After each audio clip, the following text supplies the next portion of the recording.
All set. Okay, thanks. I'm going to call this meeting of the Gloucester Public Schools School Committee into session, and I'll remind everybody that the mission of Gloucester Public Schools is for all students to be successful, engaged, lifelong learners. This meeting is recorded by video and audio in accordance with the state open meeting laws, consistent with the governor's orders suspending certain provisions of the open meeting law and banning gatherings of more than 25 people. This meeting will be conducted by remote participation. If you are calling in on a phone, you can press *9 to request to speak. If you're watching on a computer or a device, there is a raise hand button that you can tap or press to request to speak. Please use either of these options during oral communications to be recognized to speak. And we'll start with a roll call for attendance. Maria. Chairman Pope, Here. Ms. Prince, Here. Mayor Taken. I don't see her yet. Ms. Watson, Here. Ms. Weason, Here.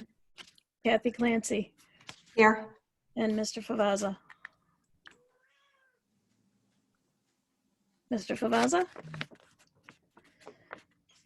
He's logged in, but he's not here. So for the moment, we have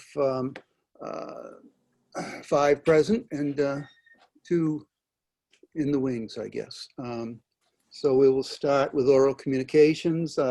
Oral communications, the public shall have the opportunity at every regular school committee meeting to be heard under oral communications. Oral communications shall allow any resident who has a request or complaint of any nature relative to the school committee business to appear before the school committee, state their problem without debate, and the matter will be referred to the proper subcommittee. For items that are on the agenda, members of the public may address the committee with the permission of the chair. Persons speaking under oral communication shall be limited to 3 minutes each and shall submit a copy of their prepared communication to the recording secretary. The school committee chair shall not allow complaints as to individual performance or character. Okay, so with that being said, if you would like to speak under oral communications, raise your hand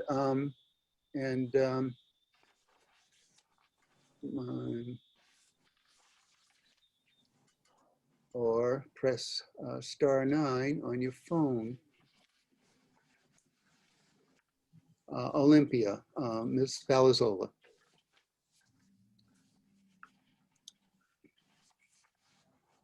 You can speak.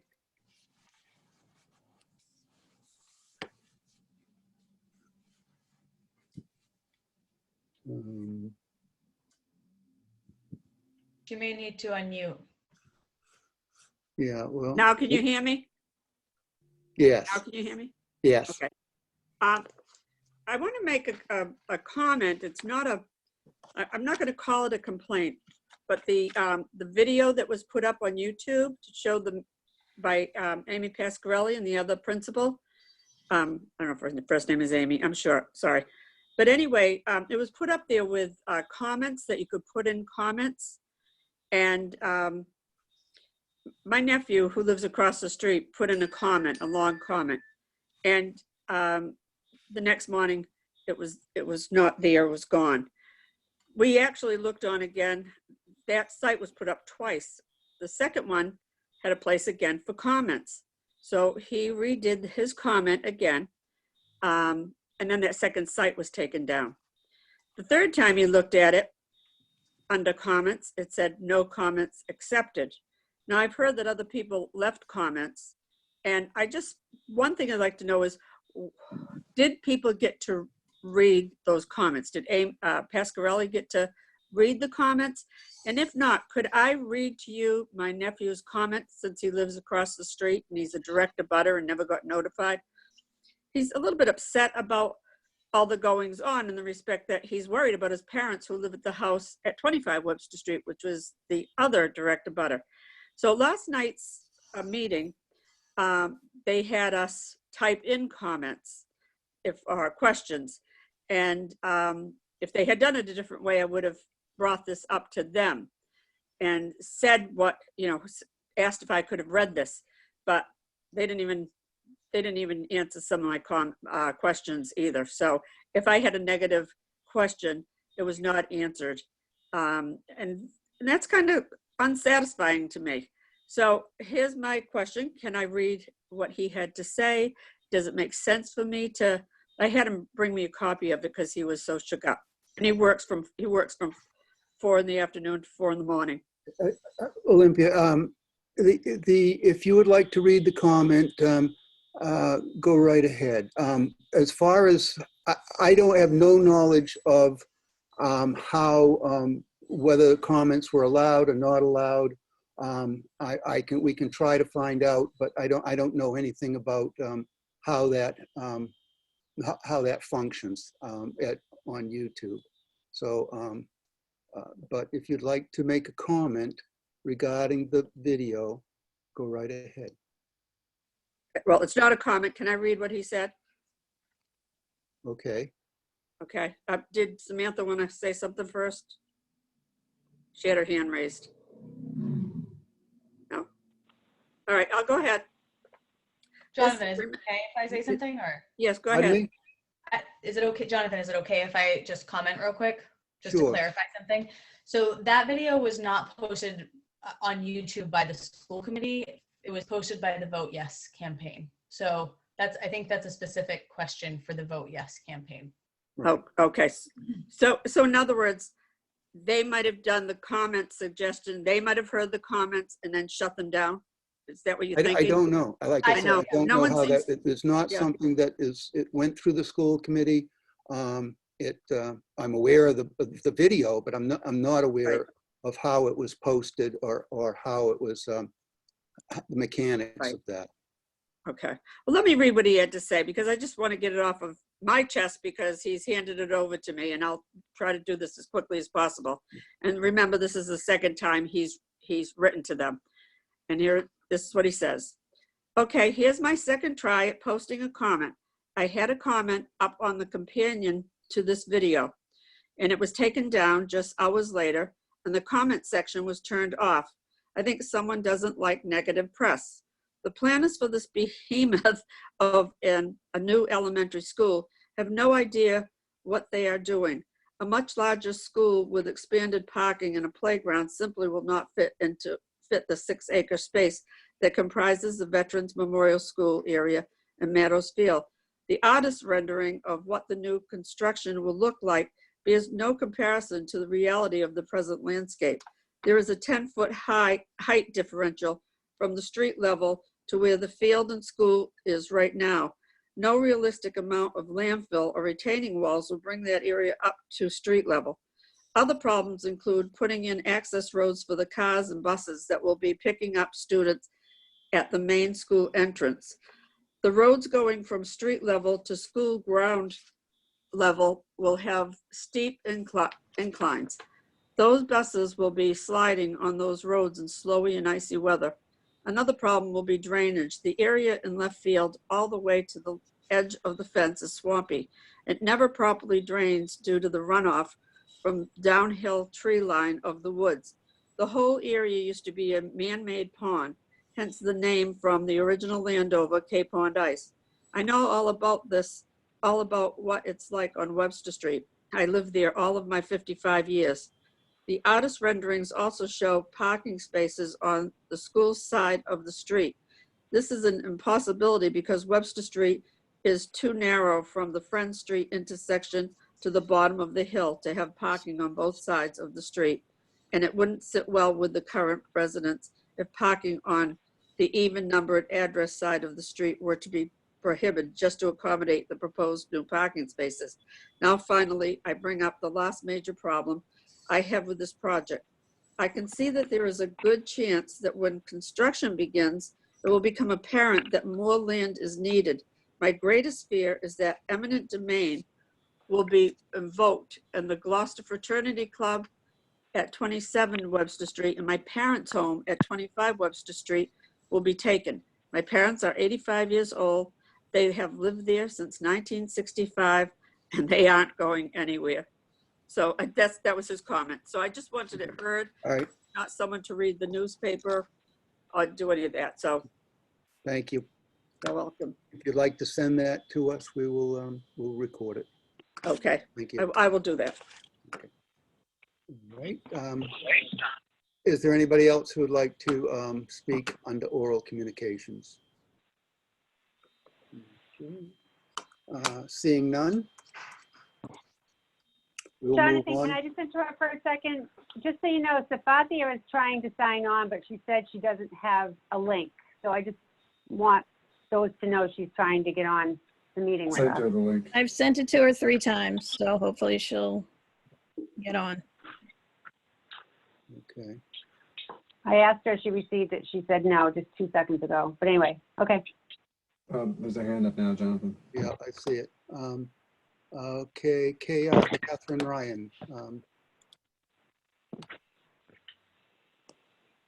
You can,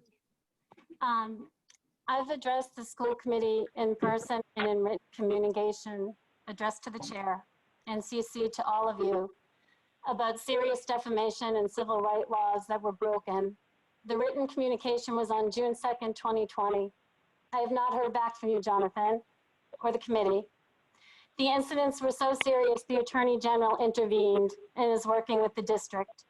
In that communication, I urged that both the superintendent's search and the proposed school consolidation be paused because of the pandemic and in light of these racist and civil rights incidents.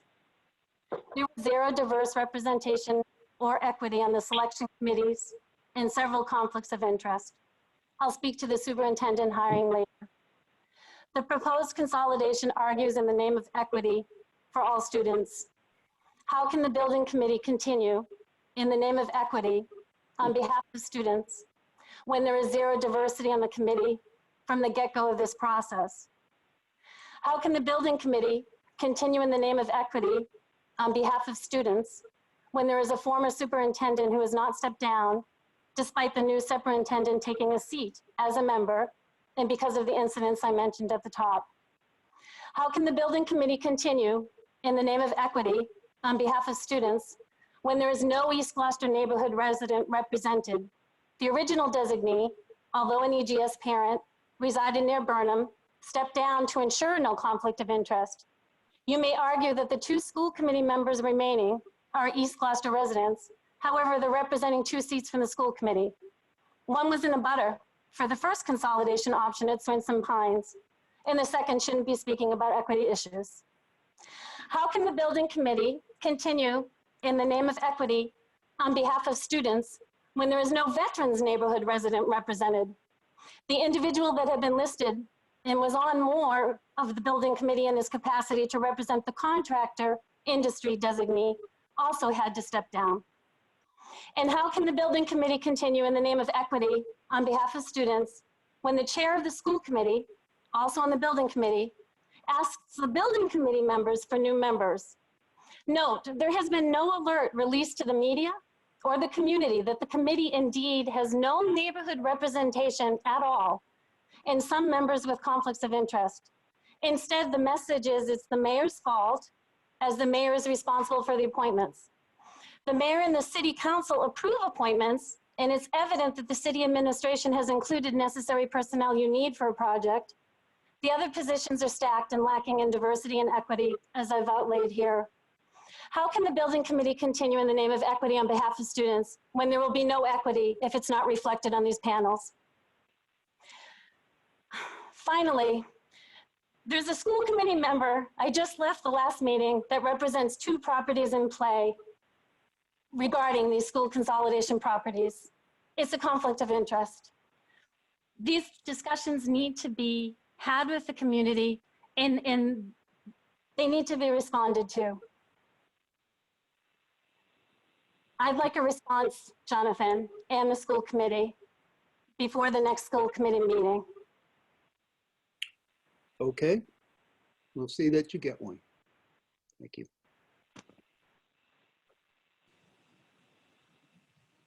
Okay, we will move on to our, Jonathan, if you want to, dovetail on that and let the community know there are openings. What? I didn't hear what you said, Joe. Oh, so you might want to just dovetail on that and confirm for the community, if people are watching, that there are openings. I think I'm not sure which seats are open, but I think you might know which seats are open. We currently have 3 positions open, and they are a East Gloucester parent, which we have an applicant for, and we're waiting for that person to be vetted. The veteran school parent, and somebody from the construction industry. Those are the openings that we have for the slots that we need to fill. Okay. And how does an interested citizen go about expressing interest? They write a letter to the mayor, so expressing their interest in being on the building committee. Okay. All right, so now we have. I'm driving. I'm sorry to interrupt. I'm driving. Okay. I am trying to vent them out, but I also, people who send letter of intent also need to send a resume. And I am looking for diversity. I have been speaking to people of a minority to see if they would like to join.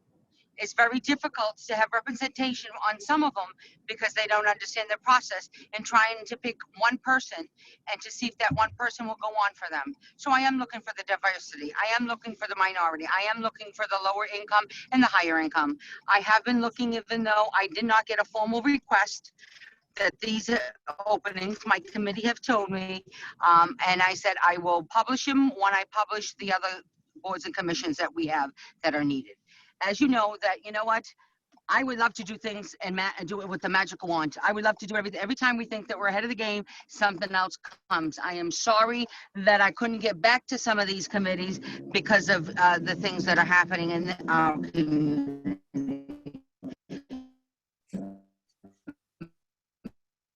Safafi, I think we lost you.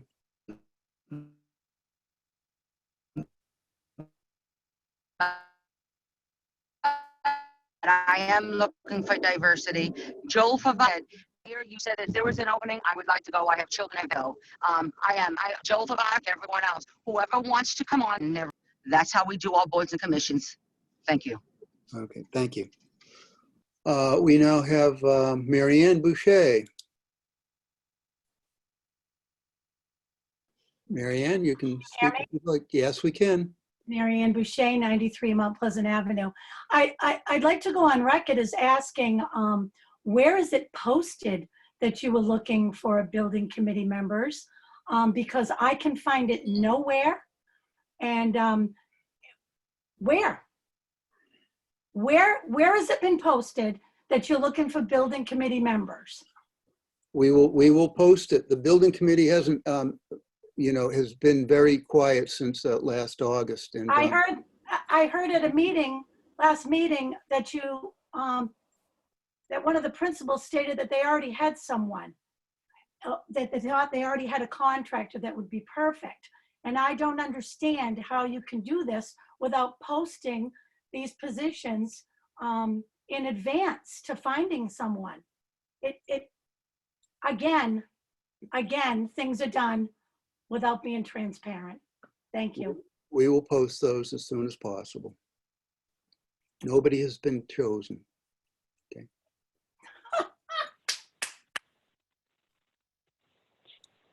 Yeah, Jonathan, can I ask you a question? We've been in compliance with the building committee, right? This is just a time where people may have left the committee and we're just looking to refill positions, correct? It's not like we never had these positions filled to begin with, right? Right. We had these people resign over the summer, and essentially there were only two people that resigned. Although one of the people resigned was filling two different positions as a parent and a construction person. So we have openings for three. Okay. So just to be clear, we were in compliance, and is there any way to put up on the website near the building project on the school website that we're looking to fill those positions and the instructions? We'll do that tomorrow morning. Thank you. Okay. Thank you, Jonathan. Okay. So we're going to move on from oral communications. I'm going to close oral communications. We are going to proceed into recognition. Does anybody have any recognitions they'd like to?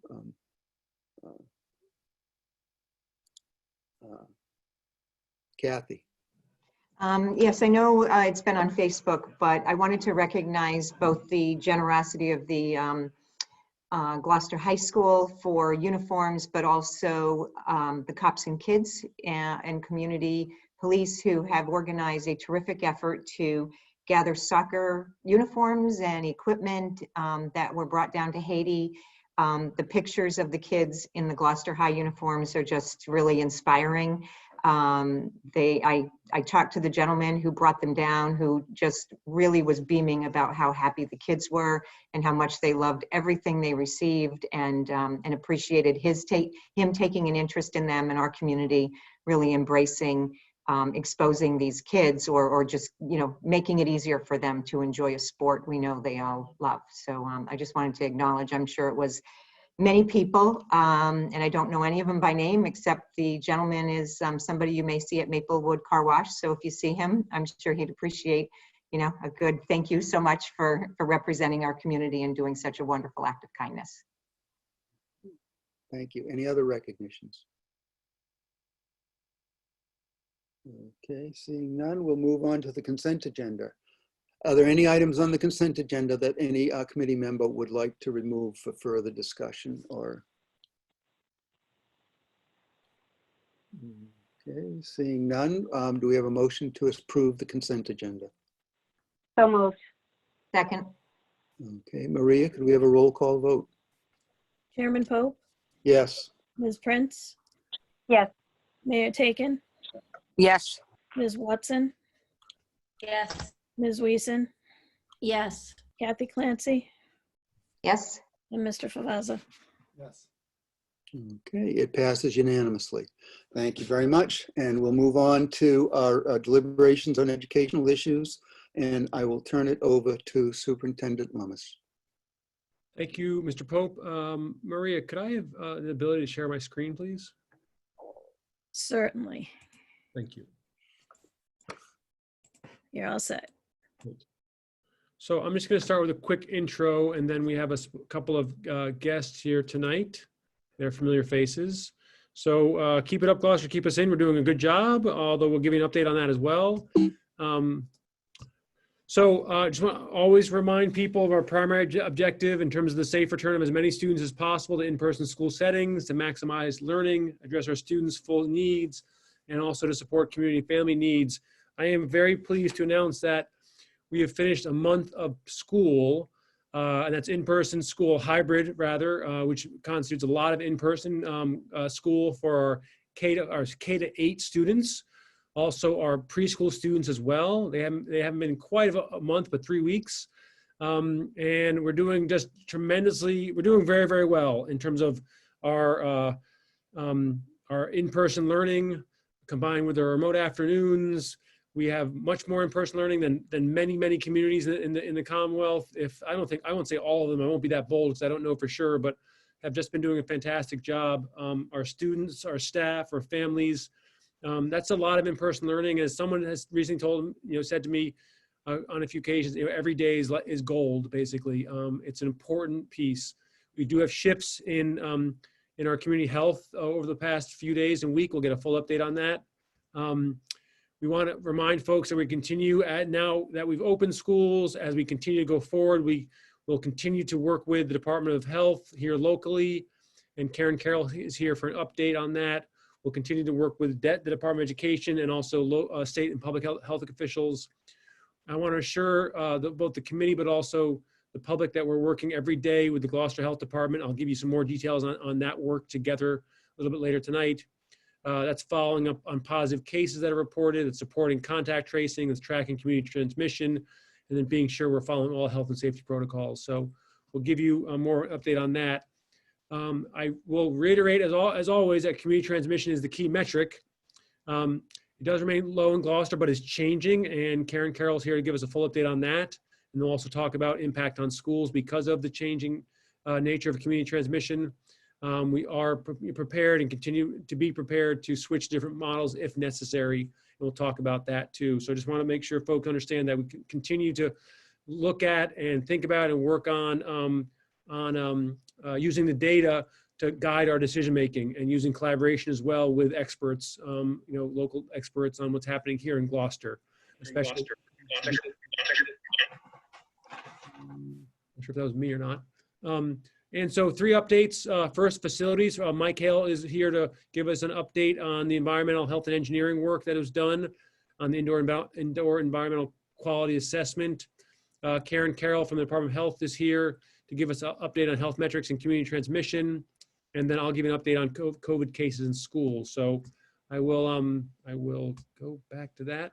I'll stop sharing, and then Mike Hale is here to give you an update on the recent work and recent report from our environmental health engineers. Mike, you there? Hello. Sorry about that. Little delay getting on. So we've been busy since the last time we spoke. We've gone through district-wide and done an assessment on all the HVAC equipment. We've done air quality testing. We've done an initial balancing evaluation, and we are going full steam ahead on the installation of the ionization units in the district. And we're also going through and making repairs on any deficient equipment in the district. The air quality assessment was turned over to the superintendent's office, I believe Monday or Tuesday of this week. It didn't produce anything that was alarming to us. You read the report, it gives different standards that they use as benchmarks for various levels of, whether it's temperature, which is thermal comfort, carbon monoxide, airborne particles, and VOCs. And so the report gives different parameters on what I consider safe benchmarks to be within for short periods of time and long durations of time. Again, no major findings in this. It's kind of what we'd expect it to be. The balancing report identified some deficiencies as far as air exchange goes in some classrooms, and some of those were relative to closed dampers and or partition walls that were installed at various times that left both the intake and exhaust fans on one side of the petition and not on both sides of the petition. We're working through those currently. We've spent a whole lot of time at Beaman, where the system had kind of been disassembled over the years. Some of the actuators on the air dampers were purposely, the dampers were closed shut. And as the actuators went to open them, the actuators burnt out over time. So we are about 100% operational with air dampers at Beaman. We have 1 actuator to install tomorrow. The O2 primes, that's the ionization units that we spoke about earlier, 2 meetings ago. GHS, all the internal O2 primes have been installed in all the univents, and we need 2 days to complete the work on the rooftop units. At O'Malley, 3 of the 6 rooftop units or air handlers have been addressed. There's 3 more to go. We need 2 days to finish that work. And then we need about 3 days for the univents in the classrooms to complete the O'Malley school. West Parish, we need 1 day for the 3 rooftop units. Plum Cove, we need 2 full days for univents and rooftop units. Same for Vets. Same for Beaman and East Gloucester. I would say the work that we're finding doesn't surprise me. The issues that we're finding, it's just equipment that has been taken offline for one reason or another. The equipment's running more frequently now than ever before. It's running for a few hours before school and extending into the late evening when the custodial staff leaves the building. And it's brought back online early in the morning. Overall, I think we're making good progress. No surprises. And I think that the next balancing effort will be made once we get all the equipment fully operational, and we'll do another air quality assessment at that time as the buildings are occupied. Thank you, Mike. Any questions? Laura? Thank you. So just to sort of clarify for myself, so it sounds like we're at least 2 weeks out for the work that you have on all the schools to get the rooftop units in. Sounded like about 10 days of work just on that. So should I assume that by early November is when the next balancing assessment will happen once that's all complete? The ionization units don't have anything to do with balancing. Okay. That's an add-on we've decided to add to air handlers, rooftop units, and univents. That's really not the same as balancing. The balancing we done once we get the traditional HVAC equipment, in our opinion, fully functioning. Again, it could be a duct that has a fire damper that's closed in it. It could be, we found a duct today that someone had put a piece of insulation in, rigid insulation. No idea why it was in there other than someone didn't like the draft that it caused when the wind blew. So they thought they were fixing the issue, and they were in fact shutting off the duct to those, to the exhaust for those rooms. So is the balancing then more air exchange? Is that then? That's the balancing. Okay. So we've done, go ahead. No, I just wanted to ask, so when now obviously the weather's getting cooler, and I know you had said at another point that we should assume that the windows are going to be open. Kids are just going to have to dress more warmly in order to have air exchange going. Windows are going to have to stay open even when it gets cooler. So I'm just wondering when you think the next balancing assessment will be. Well, that idea of dressing warmly was Desi's recommendation, Okay. not mine. Sorry. Some of these schools work better when the windows are closed, but that's a difficult thing to understand. I mean, systems don't work when windows are open. You wind up with negative pressures and positive pressures that don't necessarily balance the system as it's designed for. So the windows can be open. I mean, obviously fresh air, we've recognized that's important. And obviously as we're getting into the cooler weather, we're seeing an uptick. Is that because people are in buildings? I don't know. It could certainly well be. So the balancing report will be done probably in the beginning of November, within the first 2 weeks of November, once we have optimized all of our equipment. And that's a combination of my staff and Siemens. And that'll be, we'll do it at that time. And again, rooms that already proved out balanced, we won't be retesting. We'll only be retesting the ones that there were noted deficiencies on. Like West Parish, we did not do a balancing report for West Parish. It's a 4-year-old building that does not need to be done right now. The system functions at 100%. And again, that document is part of, you guys have that. That's part of the school, the opening manual. It's a 1,200-page document. I'm not going to print that again for the principal of the school or Superintendent Lummis. That's a digital copy that you have, and that has the balancing report in there. Okay, thank you. Okay. Melissa has a question. Thank you, Mike, for coming tonight, and thank you for getting this report to us. In the report, you talk about the standards that we used. And one of the standards I see is the American Society of Heating, Refrigeration, Air Conditioning Engineers, ASHRAE for short, I guess. Yes. I was happy to see that because I know our teaching staff had requested that those types of standards be applied to when doing these tests. So I want to thank you for finding a company that does apply those standards, because we hear that there's so many different standards out there, but I guess this company has one of the better ones. So I just want to thank you for using someone that that uses those standards as well as one of the testing points. So I'd like to get a little bit of a timeline out of you if I can, without sounding like I'm rushing you, because God knows, we know the DPW is working 24/7 to keep all the city buildings safe right now. And I hear you talking about 1 day here, 2 day here for roof units. Although I might have missed something, but are those roof units the ionizers, or are those roof units being looked at or worked on for standard elements that are going on in the school? I'm sorry if that wasn't clear. Okay. The time we need for the rooftop units or air handlers, that's to install the O2 primes, that's the ionization system. The issue Okay. is we can't shut down those units during the day because there's students in the building. And I can't just do it on Wednesdays and take a 2-week time period, do it one Wednesday, then the following Wednesday. It doesn't work like that. I need 2 days in a row to do this work. So we may wind up doing some work on weekends, or we may look to do, I'm not sure exactly how we're going to do this. It's complicated. The dance of getting into the schools to do this work is challenging for sure. Again, if we had standards to go by in June, this would have been easy.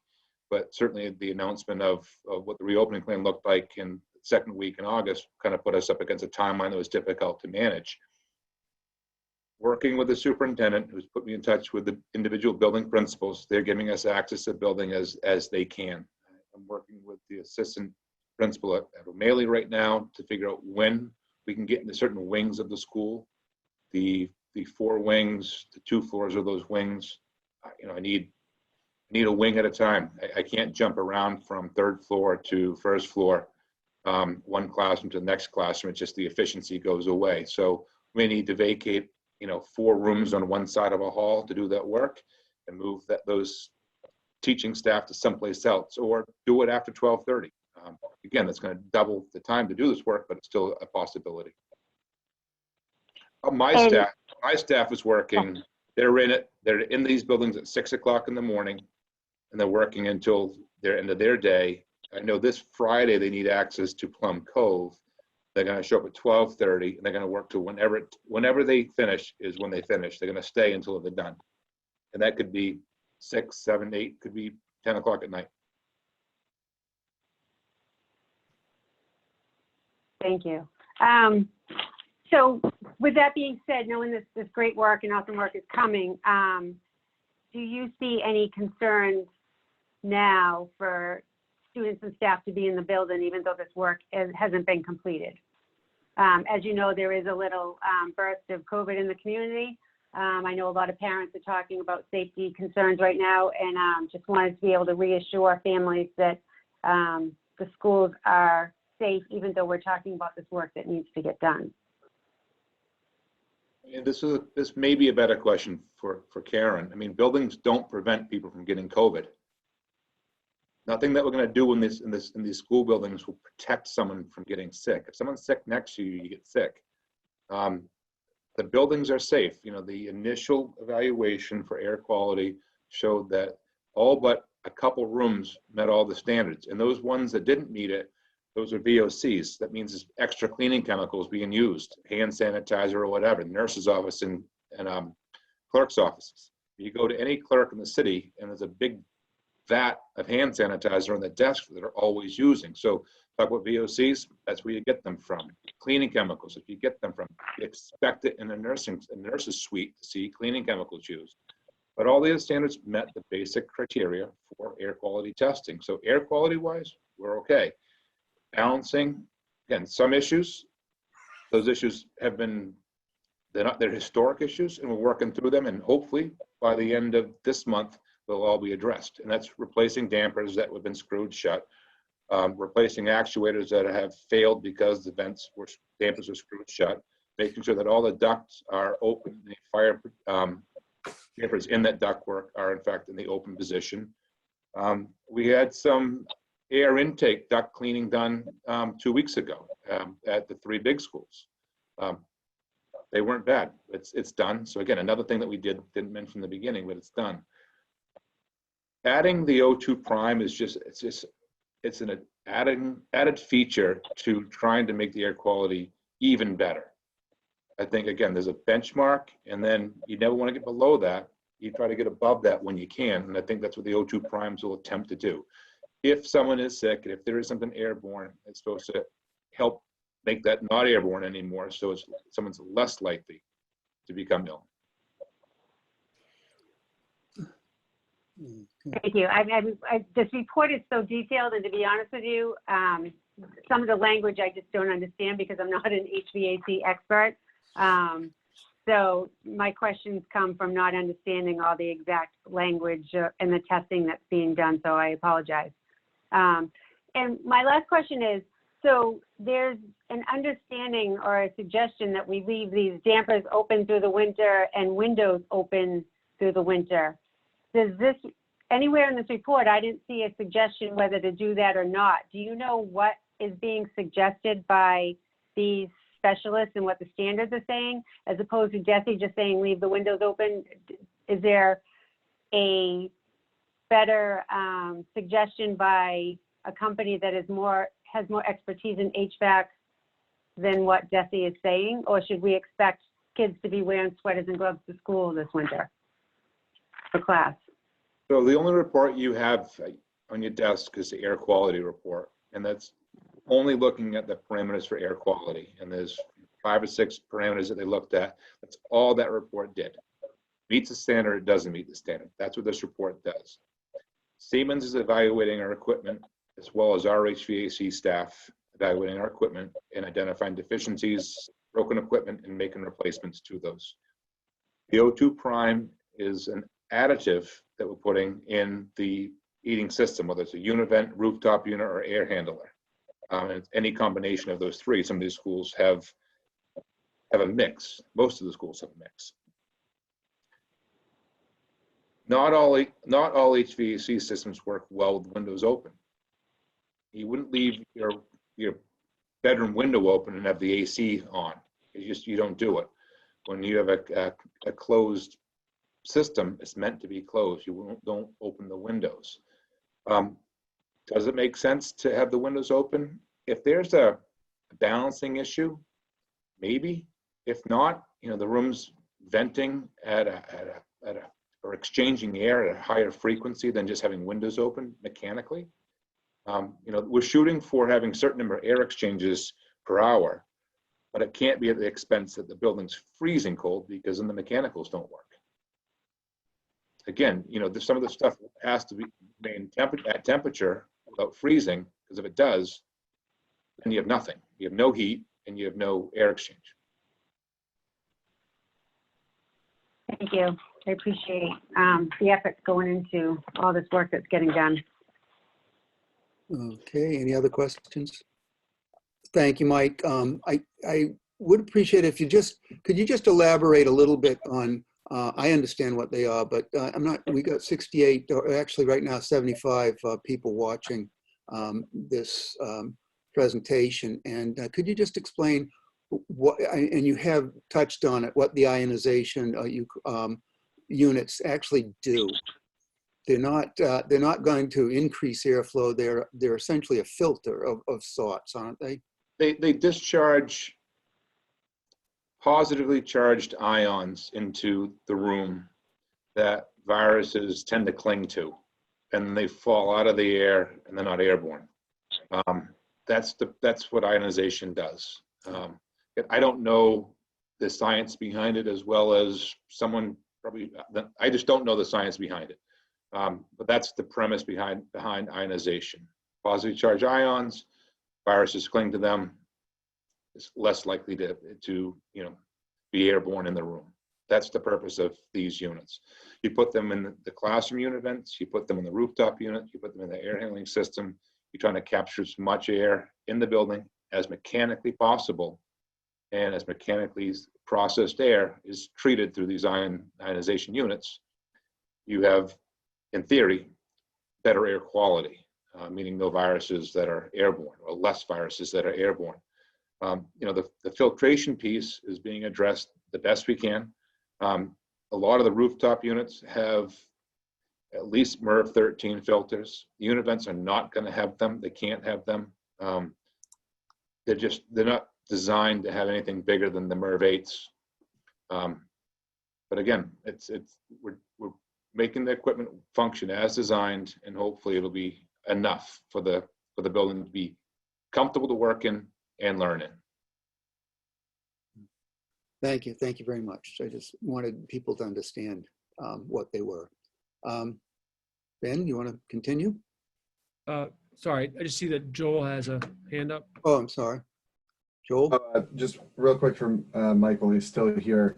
I'm sure DPW is aware, but I just thought I'd pass it along. As unit events are getting turned on, if you have available grounds crew, they may want to sweep by Beaven and Vets. There's a lot of weeds heading up into the exterior portions of the vents. And so I'm sure once they start getting turned on, you probably won't want those weeds hanging out inside the outside part of the unit events. So I have to just pass that along in case for some reason you guys weren't already aware. Thank you. Great. Thank you, Mike. I do want to just appreciate the work you're doing, your staff is doing. You know, I mean, we really have a pretty strong hold on the DPW staff these days in terms of fixing things, you know, working on all the HVAC and making it better and better, but then also obviously doing a great job keeping our schools clean and helping keep them safe. So really just appreciate that and appreciate your ability to see this, you know, step by step, you know, every day, every week. So, and also thanks for coming out tonight and helping explain the report. Really appreciate that. Thank you. So next is Karen Carroll, Department of Health Director, to give us an update on the latest, what's happening in the community. And then we'll combine to talk about how that impacts the schools and may impact the schools.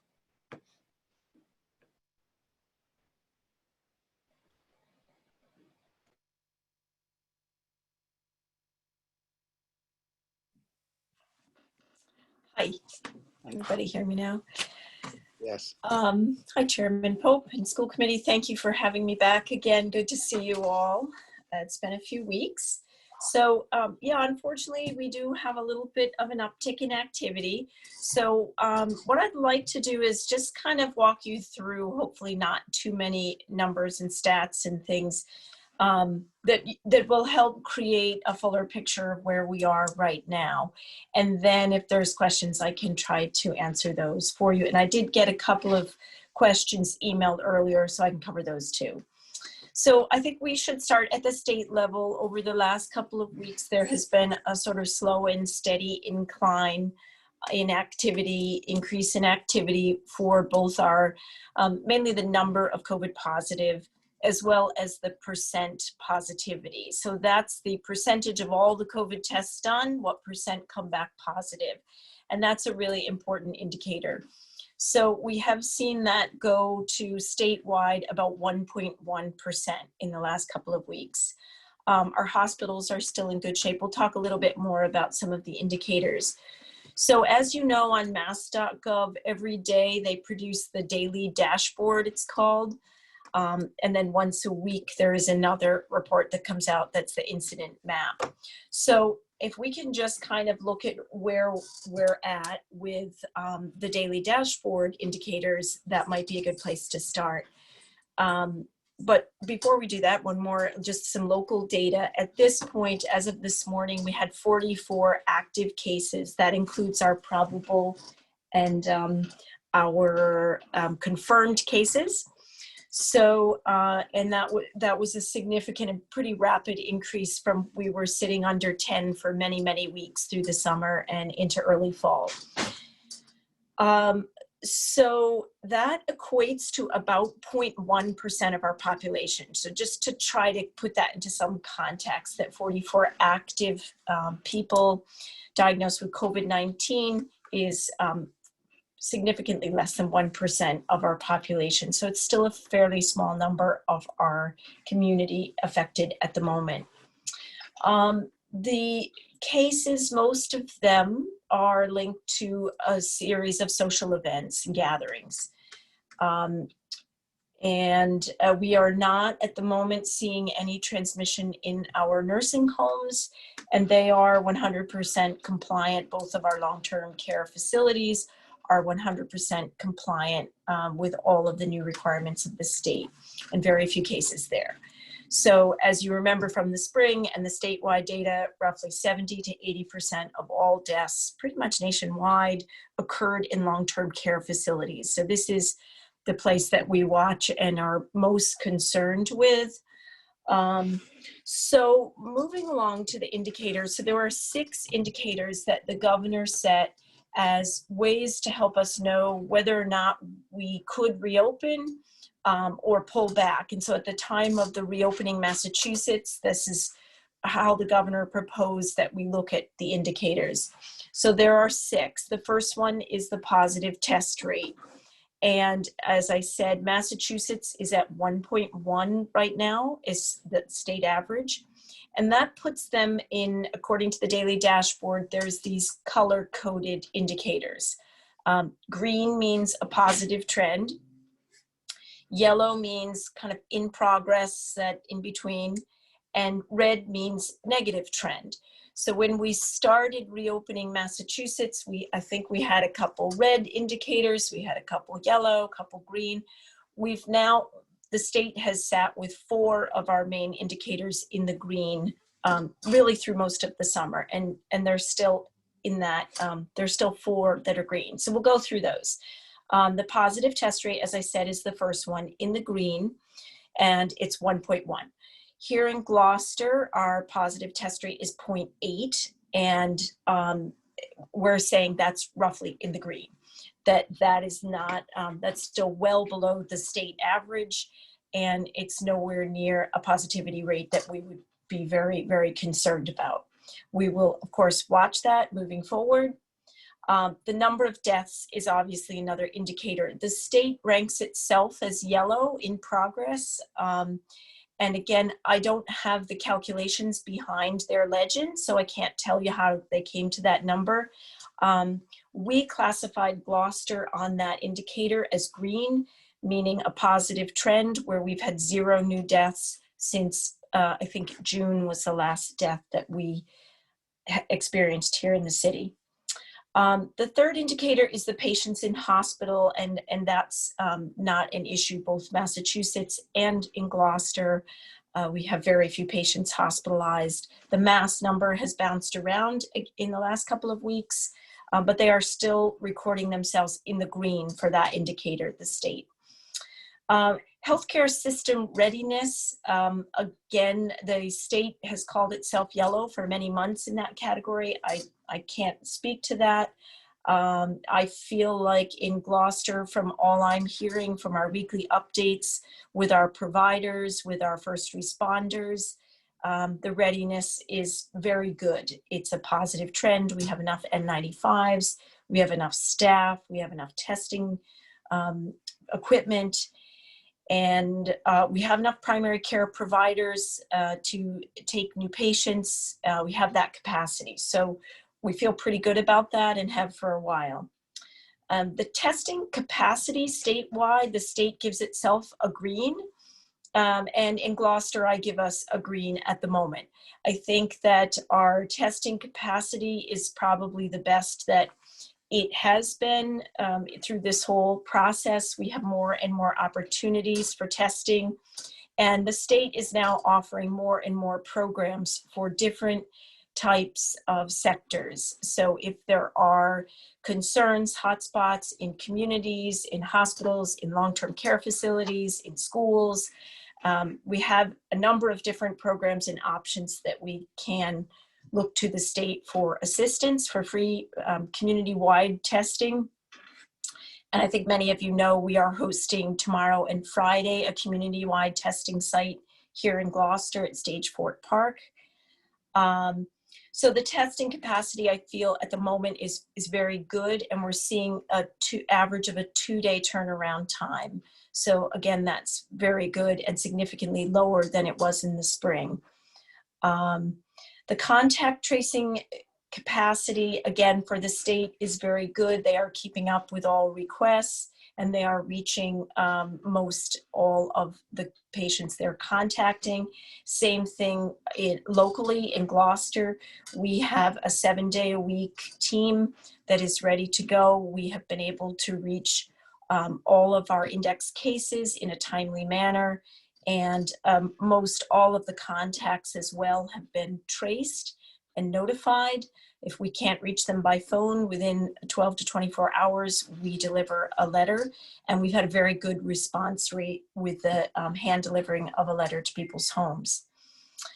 So those are the state's indicators that they suggested were good things to look at, data points in terms of making decisions.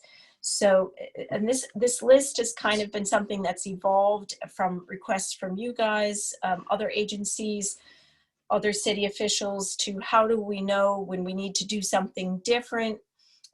Is there some one indicator that we can help make decisions by? And, you know, I think the answer to that is no. It's not going to be that simple, but there's a lot of different indicators that we can look at, and we can be consistent with the rest of the state in looking at them as well. Many of you know that DPH puts out an incidence map. So incidence is the number of new cases in a period of time. It's not our prevalence, so it's not the total picture.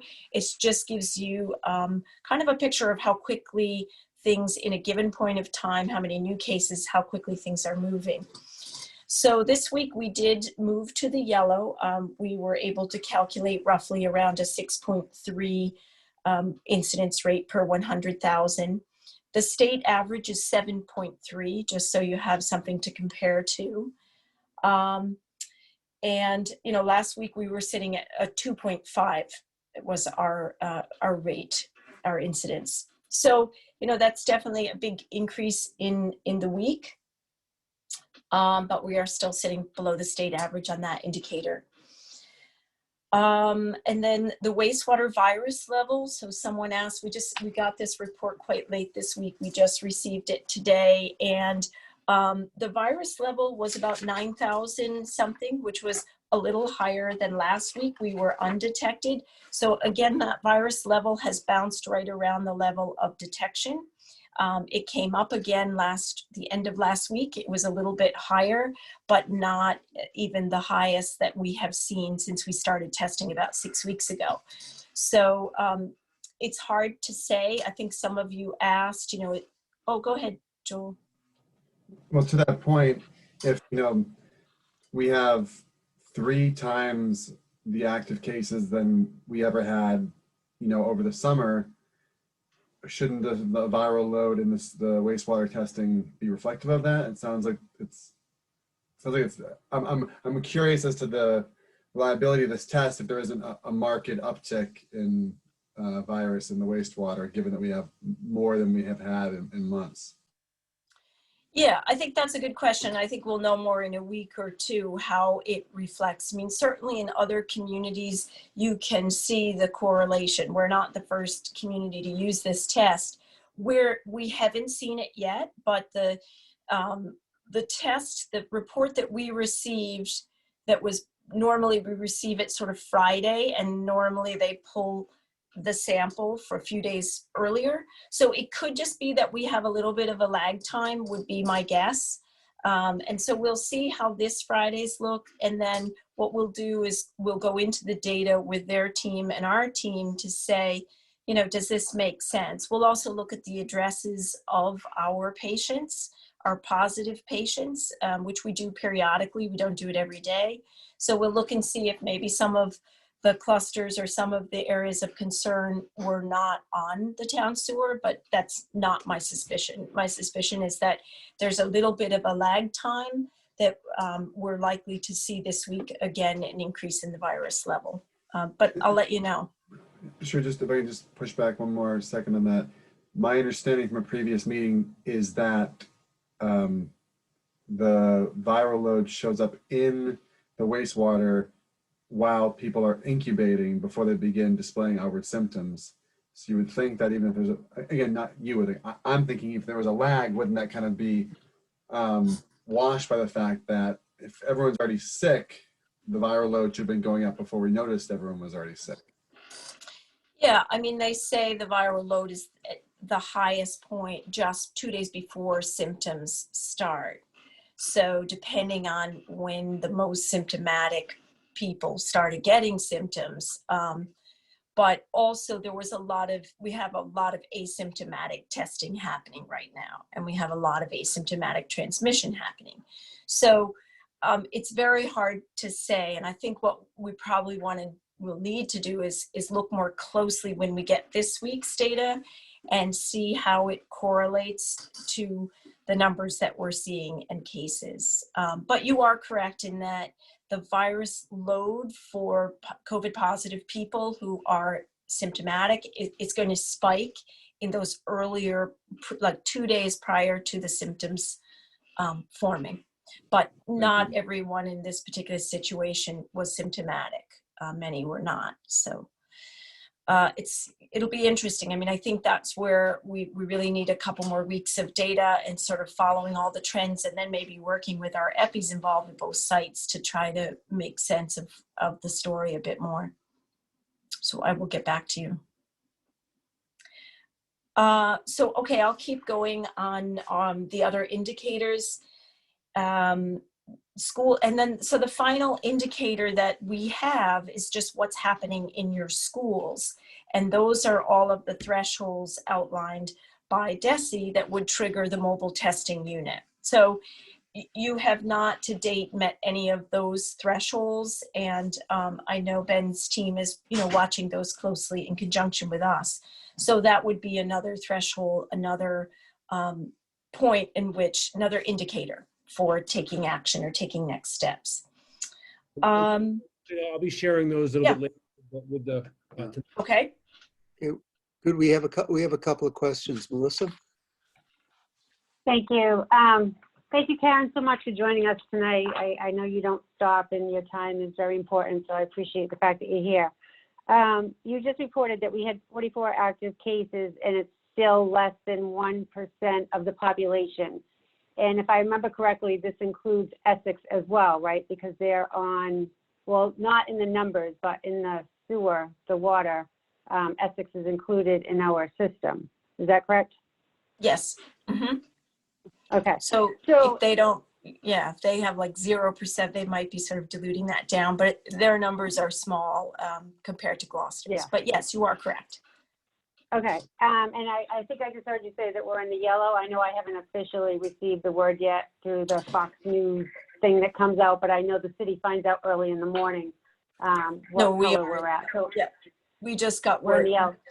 Yeah, officially. So can you tell me, can you give me an idea? Because I'm a little concerned about, I mean, we're having the testing this weekend, and one of my questions too is, are they expanding the testing dates more than 2 days? Because we had the Chief Justice tell us today that they are expanding in Gloucester more than 2 days. Is that correct? We're hoping to have them back a couple of days next week. We've been approved for that. The mayor has been really instrumental in getting us some really quick resources here to Gloucester. So that's wonderful. We had 2 days approved instantly. And then they're here in 2 days or 3 days. So I don't think that's happened anywhere that fast. But we're really thrilled that we're able to offer that tomorrow and to quickly identify asymptomatic cases, isolate them, provide education and support as needed to get on top of this. So that's the whole idea. We have been approved for a couple, somebody there? We've been approved for a couple of more days, and we're in the process of trying to set those up. There's a lot of logistics, as you can imagine, and we want to kind of see a little bit too how it goes, how the demand goes, and what we think we still need, what the numbers are doing, all of that. So, but yes, we have been approved for some more community testing next week. Great. So at 1% of the population, we've been considered yellow. Do you know what percentage of the population will be to be considered red? So the map is a little bit different. The 0.1% is roughly the percentage of the population that are active cases. So if you take all our active cases divided by the population, it's a very small number. It's less than 1% of the population is affected. That's our total sort of prevalence. That's our total caseload. The incidence calculation is a little bit different. So that's just the number of new cases excluding probables. So that first thing I said includes probables. The map excludes probables, and it is for a 2-week period, just the number of new cases divided by the population, averaged out over 14 days, and then multiplied up by 100,000 to give you a rate per 100,000. So there are two different calculations. Incidence is, again, just a new number of new cases, and that that rough, 44 active cases is roughly 0.1% of Gloucester's population. Okay, I'm just a concerned that now that we're going to have this great testing come into our community, it's probably likely going to identify more cases and make our numbers go up higher. And I'm just trying to understand what that actually means and what panic may translate to parents if they see the numbers increase, knowing that we're now testing people where we haven't necessarily been testing so much in the past. So I just have a little concern with that. So that's why I was trying to wonder what would kick us from yellow to red. But I understand the math equation. Yeah, for the incidence rate, it would be an average. We were at 6.3. So I think the legend is above 8, then you're kicked into the red. So above incidence rate of 8 per 100,000 new cases in that time period, then you are bumped into red. So yeah, quite possibly next week will be in red. DESE has said, that they want you to, wait for 3 weeks of being in the red to see if you change from that. That's their guidance. So, but again, these are for you guys to discuss. So yeah, we're at yellow at this point, and it would be 8 to bump us into red. Thank you. And go ahead. To answer your question about more testing, more people, yes, we'll pick up some asymptomatic people, but we'll also have a better picture of community-wide transmission. So if we test 1,000 people or 800 people in the next few days, and then we see our positivity rate stays around that 1.81, 1.1, then we'll know a lot about the community transmission. We'll know that we're still, that there isn't a widespread community transmission. If our positivity rate goes up significantly when we test all those people, it tells us a bit more of the story. So it will be interesting to see, and I think it is important information. And then finally, some parents have been asking me, and I this may sound repetitive, but I'm wondering if you can explain the process of when a child in school tests positive. I mean, we're at the point where most of our schools have been touched by a person with COVID, and some parents wonder, why isn't the class shutting down? Why isn't the school shutting down? So I'm wondering if you can just explain very briefly again, I know you have in the past, what happens when a student tests positive? What does the contact tracing look like, and what is determined based on that contact? In other words, why haven't classes shut down? I think is what parents are asking. Sure. So when someone tests positive, their lab result, so someone orders a test, and if they don't go through a doctor, they can go to one of these testing sites. But any testing site, all roads lead back to the local Department of Public Health. So if you have a test in the state, and whatever town you're a resident of, that test result is going to come in an email to the local health department through a system called Maven. So it goes into the labs, the state labs, then they're approved, and it comes through to us pretty automatically. When the lab result gets it, we usually get it. There can be a little lag time there, but not too much. So when someone's identified as positive, we'll get an email, we'll get a case, they'll be assigned a number, and we have a look. And so we start what's called contact tracing. And if they are a member of the school community, we reach out to the school community, only to the immediate people that need to be involved. So we usually reach out to the lead nurse, Jeff Parko, who's fabulous. He'll look at the seating chart. He'll look at what bus the person rides, any of those types of things to help us identify any close contacts. And then our nursing team will contact all of the close contacts. They will further hone in sometimes after talking to the index case and the contacts and the school. We decide that, there were a few more people that need to quarantine. Sometimes we more often than not, we clear people and we say, you don't meet the definition of a close contact. which again is 6 feet for 15 minutes or more during a day. So that's the first process. We want to identify all of those people. So anyone who was determined to be a close contact will get a phone call by our staff, and they'll be told, you need to quarantine for 14 days regardless. And you should also go and get tested. But regardless of the result of your test, you still need to stay out of school or work or whatever for 14 days, because the test only reflects that minute in time. If you've been exposed to COVID, you can develop the virus anywhere up to 14 days. So that is really important, and it's really hard for people to understand. I think the travel order, you can take a test and get cleared. You can't with this. You're considered higher risk because you've been exposed to an infected person, and you need to quarantine the 14 days. So we work really closely. If it's someone in the school, if it's someone in the business community, we work with that agency or that business to figure out how to keep that person at home, get them the work they need, get them to do their job at home, whatever they need to do for the 14 days. We make sure that they have food, they have thermometers, they have wipes, they have whatever they need to quarantine safely. In the event that families can't isolate safely, and that's kind of an extreme thing, we have some options from the state, and we have used those, and we have used them recently. So we do have other options when we're really in a spot where we can't have people isolate in their own homes effectively. So the contacts will be told that they need to stay out of school.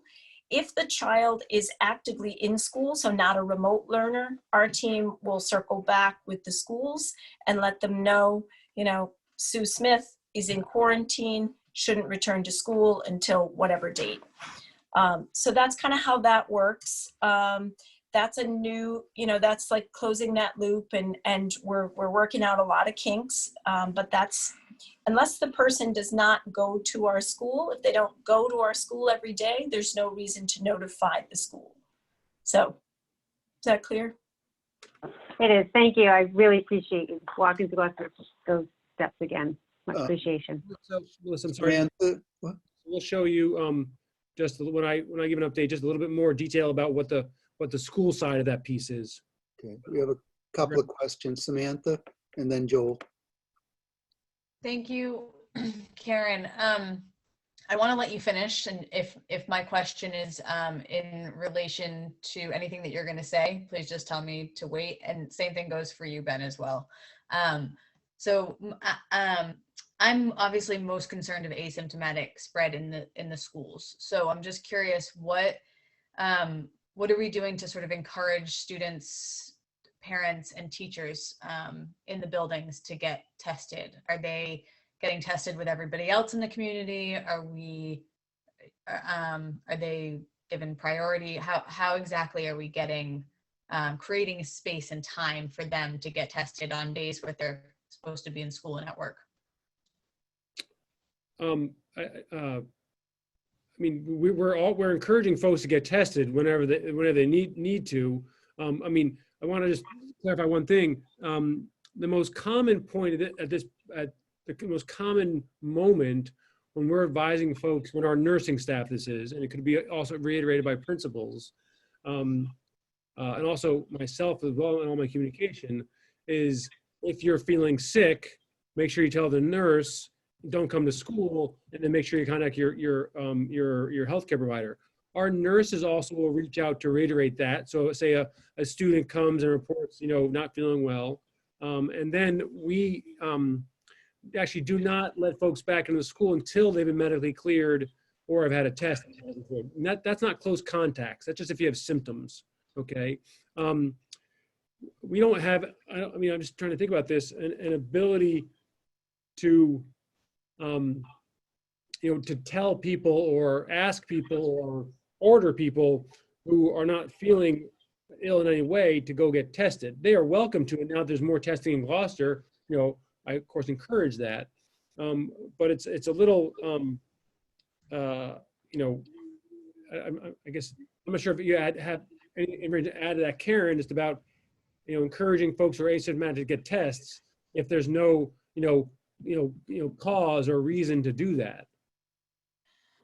Right. So I think there's kind of two questions in there, and I'm not sure what Samantha's question was, but I'll take the first part just to be really clear. If someone is identified as a contact or an index case, they are referred immediately for testing wherever we have a number of options. So most people have a primary care provider. They link up with them, which is always the best arrangement, because then your primary care provider knows what's going on if you do have COVID, or can help you manage that, whatever other health risks are at play. If people don't have a primary, we try to get them a primary really quickly. We have a couple partners in the community that work with us on that. And then we have a couple other really last resort. We have the hospital, AGH, has set up a program where they're willing to assist us when we have people who can't get transportation, people who don't have a provider, or for whatever reason, there's other barriers. So we're really, really lucky to have that as well. That's a new thing. It's not available every day. It's not available to everyone, but it's something that the hospital recognized as an unmet need in our community, and they stepped forward and did that. So anyone who is approved for a test, who's advised by a contact tracer that they should get tested, has a number of options, and we'll do what we have to do, including paying Beauport to take people to testing if we need to. So that's sort of what happens if you are a close contact or an index case. And also insurance will cover those. So anybody in those two categories are fully paid. As soon as you're not one of those two people and you're just an asymptomatic person who is going to Maine on vacation or just wants out of curiosity to get tested, then insurance does not cover that. So that's where we look to some of these testing opportunities that are more community mass surveillance testing. Sorry, I don't think I was clear. I meant specific to the community testing that's happening on Thursday and Friday. Yep. My understanding is that the community testing will help get a baseline of community spread, even if you're asymptomatic, right? So the more people that gets tested, the more that we're going to learn about how this is spreading in our community. Is that right? Yeah. Okay. So I would hope that we are getting the message out enough to our families and to the community as a whole and to our teachers to encourage people to get tested, because that gives us more information about where our numbers are. So Karen, I can build on what I think you're going to say. That's much clearer, Sam. I can give you a real clear answer to that one. First, Karen, if you want to talk about I think your team or the city's team has developed a bunch of communications, and I'll tell you how we've then distributed those. Yes. Yes, so there's a lot of good communication that's gone out to make sure that people can understand about the test sites in different languages, and make sure that communication gets out there as much as we possibly can. The mayor had it translated, I think, on her Facebook page, so there was a live, recording in a few languages. But the other part of this is that there are different programs for, different parts of the community. So the school community has its own testing programs when you meet any threshold. So that's the other component to this, that we sometimes break it up.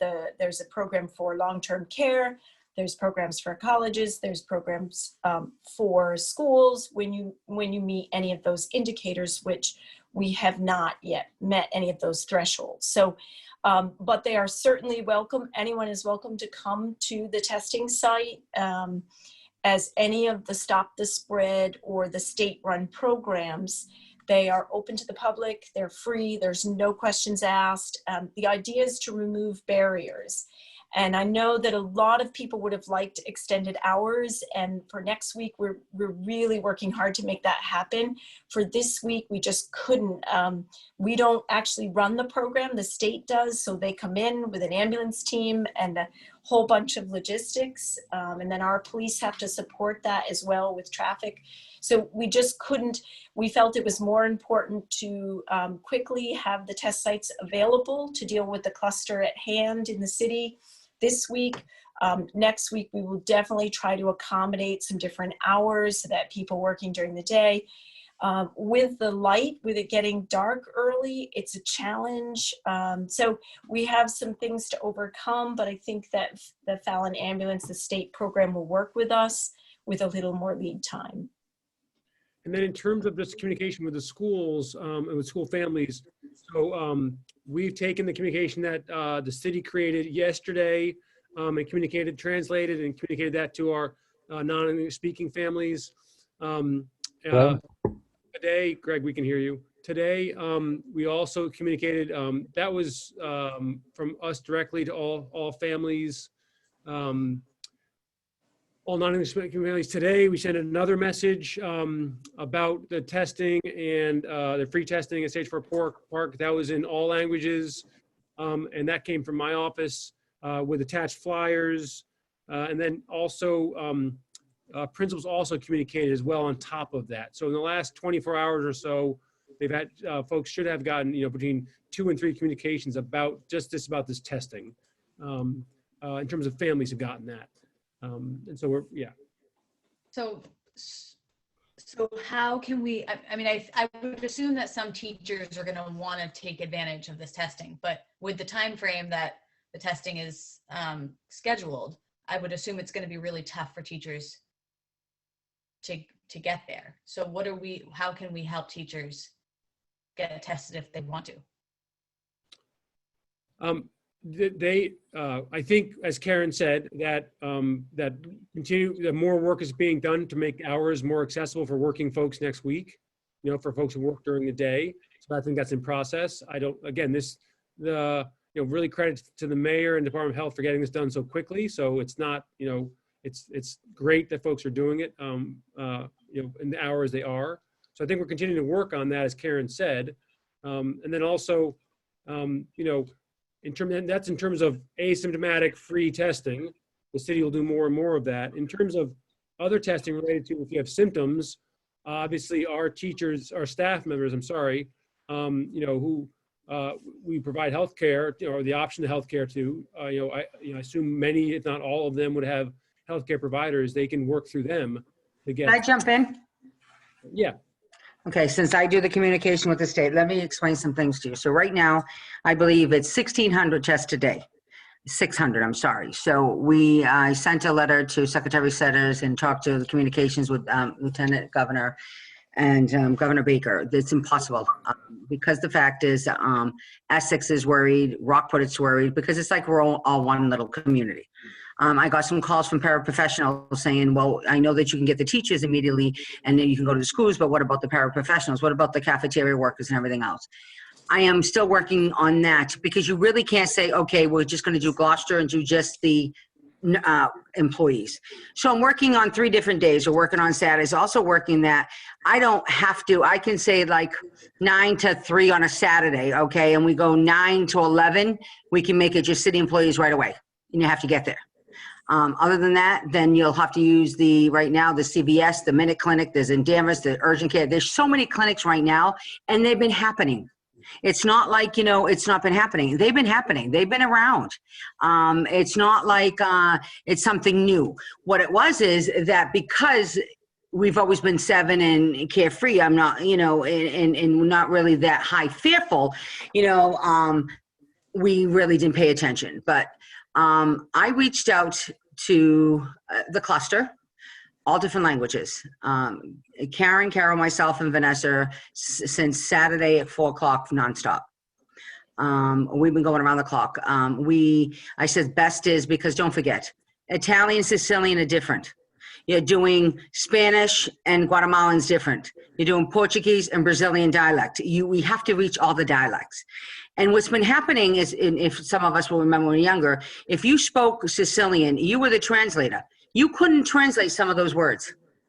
And so you added words. And that's what's happening to some of the children's at home. And so we reached out to Ben and we said, Ben, we need to get them like we do because your veteran school, the principals of schools there, Amy Klein, I have to say that for years, even as the Addis Gilbert Hospital, we worked with the communities, Beaman and veterans, we know.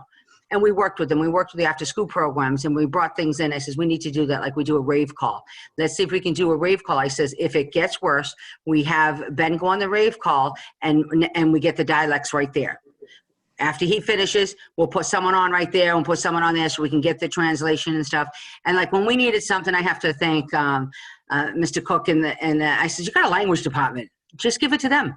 They understand, some of our dialects. Give it to them. And they did great. They said, well, that's pretty good. I said, you know what? Let's get the dialect out there. And that's when I did the video. And you can see that she got 1.5 thousand views. So it's getting out there because they reached out. And if you see some of them themselves, of the different communities, have reached out and reached to theirs. So they're all emailing each other. And the first thing, if you notice on one of mine, saying, don't be afraid. Nobody's here to say it's, it's Italians, it's Portuguese, it's Guatemalans or Brazilians. We're not here. The mayor cares about everyone, please, because my concern are the ones that we can't reach or the ones who are afraid to come out. And we are reaching at everyone. So I'm telling people right now, tomorrow, it's going to be bombarded. It's going to be at least a 3-hour wait. We're going to have, the police there and everything else going to be there 9 to 3. It's going to be a 3-hour wait. If you don't forget, if you can drive and you want to, the Minute Clinic right now, I just went on, I can set up an appointment and you can go in Beverly, you can go in Danvers, you can go to the one in, actually here in Gloucester that's doing a Thatcher Road. If you want, we can set it up. Like I said to my teachers, you know what, the Governor Baker heard, if, let's say, there was too many numbers, let's just say, I'm just throwing this out there, let's just say, I'm going to say Joe Schmo School. Because I'm afraid they'll say, well, she knows something. So I'm going to say Safathia School, okay? Safathia School all of a sudden has too much COVID there. So Safathia School wants to be tested. We can get the mobile site out to that school and have those people tested if there's so many people in my school. So there are avenues. And if you've not been affected, if the Board of Health hasn't called any of us, then you know what? Wait to get tested then. There's no rush. And actually, the numbers are going to go, let them, you know what I'm saying? We're going to go up. People are going to do it. Yes. We're in the yellow right now. 50 more communities just went into the red. It's going to happen. We're testing more. We're doing more. So we'll go up. And I'm going to be thankful that by Thanksgiving, we're going to keep going down after that because we're going to have that. And you know what? We expected that if people have gatherings and they're not licensed gathering or whatever gatherings they may have, and everyone says we're fine because we're all family. But remember one thing, like I told my friend, I know where you are, you know where I am, but do you know where your friend was? You don't. We just don't know anymore. So wear the mask. That's all. Wear the mask. Thank you, and I'll let them finish. But don't freak out. Don't all run up there. And if there's concerns that there are teachers and paraprofessionals saying they can't meet it, please talk to Ben, and we'll see what we can do. Okay, we have a couple more questions. Did you have more that you wanted to say before we, are you willing to just go into questions at this point, Karen? Yeah, no, just one more quick thing to add in terms of the free, easy, low barrier testing, community-wide testing. The Salem Stop the Spread site is open, and I know a lot of our community has been down to the Salem site. I've been there myself. It's a very well run, quick turnaround time. Again, no questions asked. So that's always an option for people if they want to get tested outside of our 2-day testing this week. Okay. And Karen, that's open every day? I believe it's open every day, pretty extended hours, and they have a fabulous turnaround time of 12 to 24 hours. You get your results, you stay in your car, you drive through, and I'm hearing wait times are very, very low just to get through at the moment. So Thank So, you for setting Joel, and then Kathy, and then Laura. So just to focus back on the schools, Karen, my understanding is that despite the fact that I think every school except for West Parish has had at least one positive, either student or staff member, none of the other cases in town have been traced back to transmission within these buildings. So although there have been students who may be in, so far the protocols that are in place have been effective enough in making sure that when those positive people are accidentally in the school, no one has gotten sick from going to school. They've gotten sick from being around these people elsewhere. that is correct. We're not seeing transmission within the schools. It's predominantly household transmission. And I was just going to add something to that. So no, you're correct. We are not seeing it in the schools at this point. So Jonathan, I'd like to just give an update on the schools where we are on this, which will dovetail and then sort of, just also then circle back to some of the indicators that Karen talked about. Would that be okay? Yeah, go ahead, Ben. Okay, great. Give me one moment to get this up. Here we go. So, and it really goes back to just, Mr. Favazza has given us a good segue here in terms of, I'll talk about positive cases reported in schools, that we are not having school-based transmission. I'll share identifying close contacts. Some folks have already anticipated what we would share here, but then also then talk about what happens from here and what we're looking at with Department of Health and with Karen. So just quickly, as Mr. Favazza just said, there have been 7 total positive cases since September in our schools. That's one additional case, and that's students or staff. Okay, that's across all of our schools at this point. One additional case was related to what that was related to our schools, but wasn't a staff member or a student. 2 of those cases are resolved because they happened long enough ago, and folks have returned to school and they're fine. 5 of those cases are still active. All the close contacts have been very minimal in all of these cases. There's only one example of those cases where there had more than five close contacts. All the other ones have been 5 or fewer. Some cases have been 1 or 2. So that's a great thing, and that's largely responsible to our distancing. So even if students are closer than 6 feet, it doesn't extend beyond that small group of students who may be within 6 feet. And it's also because when we're having meetings, we're spread apart, that sort of thing. So that's a really great thing that when there is a positive case, we haven't been able to identify too many close contacts. There's been no transmission within schools, as Karen just explained. And what I mean by that is no positive cases have come within the schools from those positive cases. So no close contacts of these cases have become positive after the fact. Karen talked about identifying close contacts. I won't go over too much of this because Karen already has in response to Melissa's question.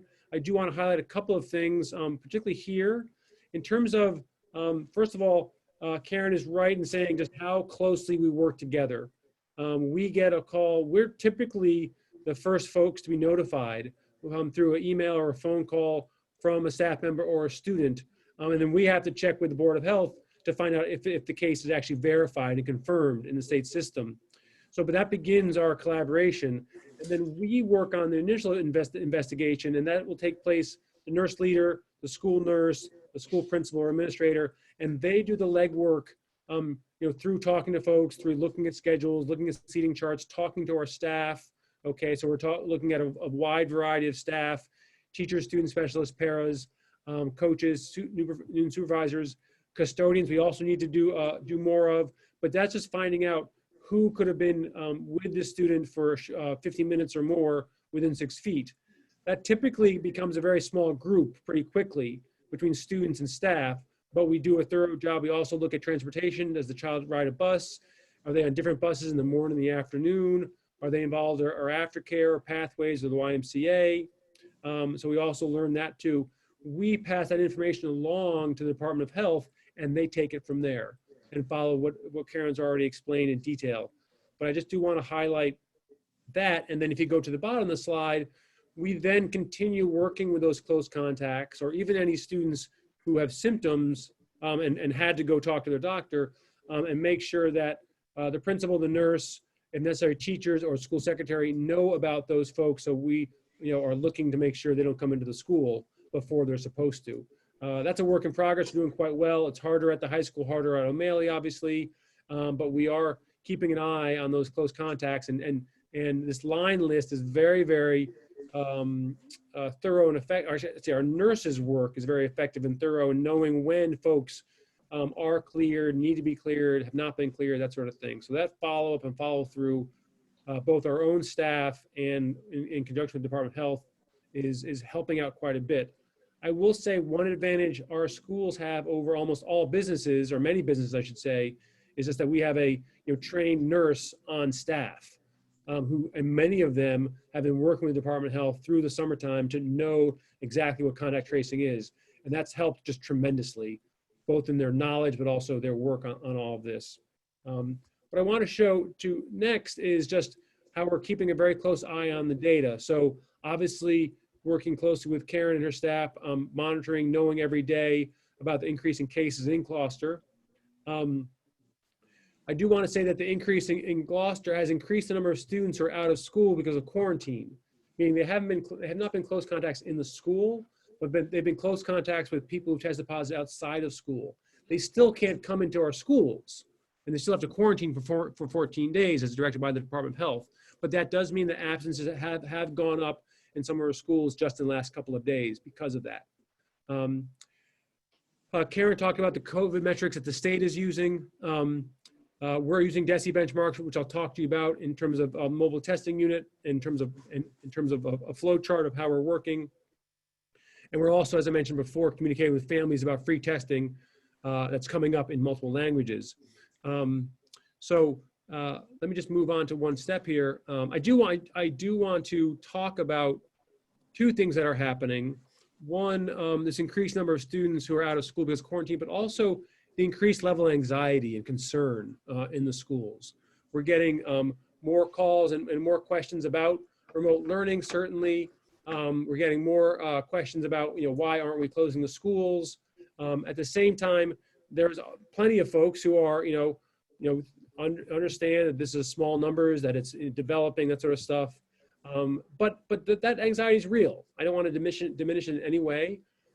We are having real challenges on Remote Learning Academy. Those classes, as you know, are full, and at this point cannot put more people in them without quite a bit more additional staffing. So that's a challenge for families right now to hear that. The next step I want to go is where do we go from here, and want to share with you a flow chart, which will also post and distribute after this. 1 second here. I want to go through it with you to show how the Department of Health and the schools are working together. So you should be able to see this. I'm going to zoom in on a couple of areas here. 1 second. Excuse me. Not quite working. So this is a response decision chart of how we're working. You see that there is, we start here with case number increase report. It's actually happening, of course. We, as we described already, the school, city staff ensure contact tracing is happening, and we communicate with staff and parents, and we're following our safety protocol. So we've just explained that tonight. I've been consulting with Karen to review local indicators. There's school indicators we're looking at, which I'll share about in a moment. The Department of Health indicators, which we've just explained to you in detail. Let me go over to these school indicators and describe these more in depth here. So as cases rise, we have the ability to call in the rapid mobile response to have free testing for a school or the school community. I want to go over some thresholds with you and then explain them in a little more detail a little bit later, okay? So there's a classroom level. So 2 or more individual in a single classroom. With only essentially 1 case in most of our schools at this point, we're obviously not there yet. 3 or more individuals, or 3%, whichever is the greater number, in a given grade. They also talk about, in the sense that, and that transmission exposure is occurring as likely occurred in the school. We'll talk about that in a moment, but this is an important piece when they talk about, not only is it 3% or 3 individuals, but that transmission is occurring in the school, meaning those students are connected with transmission in the school, not that they necessarily got it from different families or different disconnected cases outside of school. That's a call we'll talk about in a moment. Next is on a school-wide indicator about when it's appropriate or needed to call in the mobile response team. And then the last one is buses. I'll give you in a moment, what some of these specific numbers are in our school to show you what they are, but also to show you that we're actually not near those yet. Doesn't mean we shouldn't be concerned and alert, but we're not near those yet. At that point, after looking at this and looking at the indicators, We would consult with the Department of Public Health after, if we did the mobile response. It's just like the testing that's going to happen over the next couple of days. That'll give us more information about what the level of exposure is.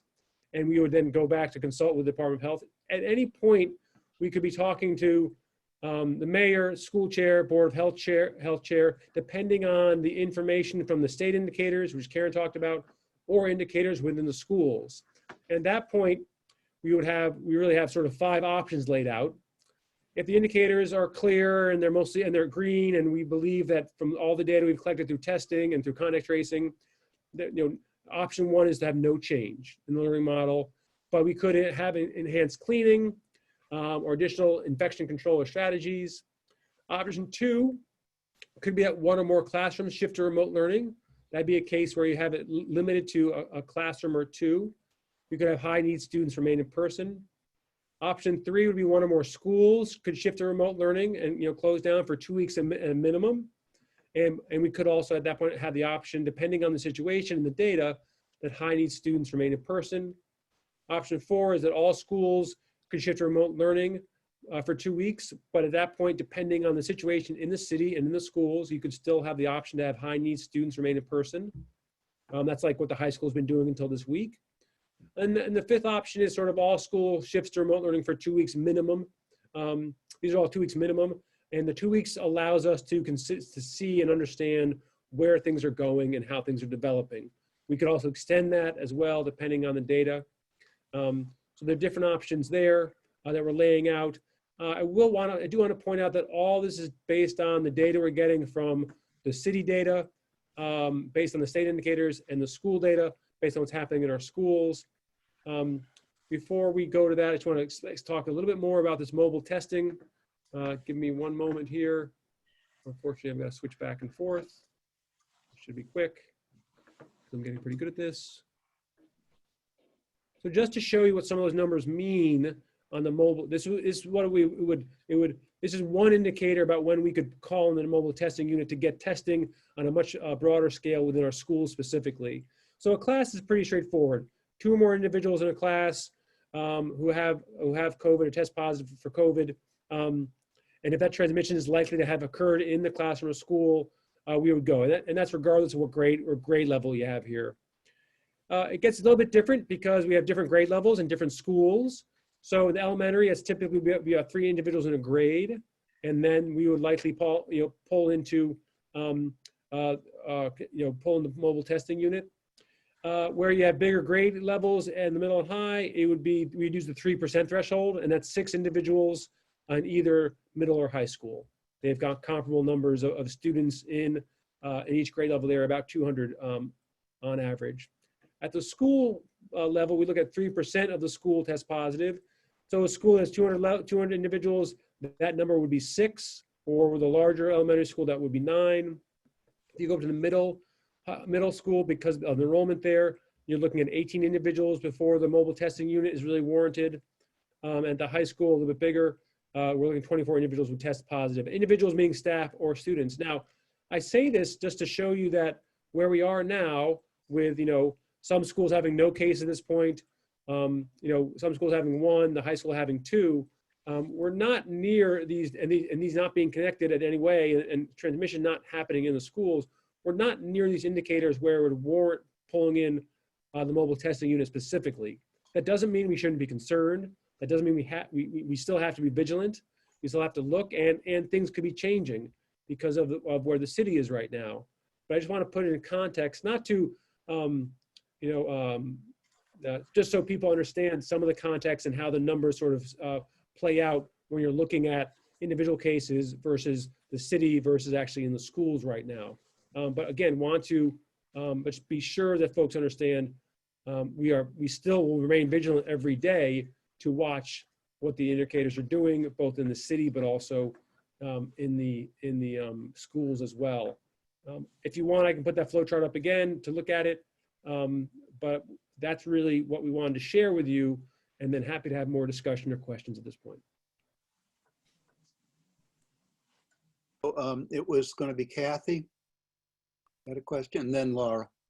I just have 2 quick questions. I assume when students are quarantining or are out, we are dealing with them the same way in terms of getting them their lessons and keeping them on track. You know, as long as they're healthy and asymptomatic, they obviously can continue, hopefully keeping up with the classwork. Is that what's happening? That is happening the same way. You know, whenever students have extended absences, teachers are expected to prepare and put together some work for them to keep up and continue work. That's the same way we're doing it now. Yeah. Okay, great. Second question is, I know people have, reached out to me as well when they're nervous and anxious about, hearing about a case.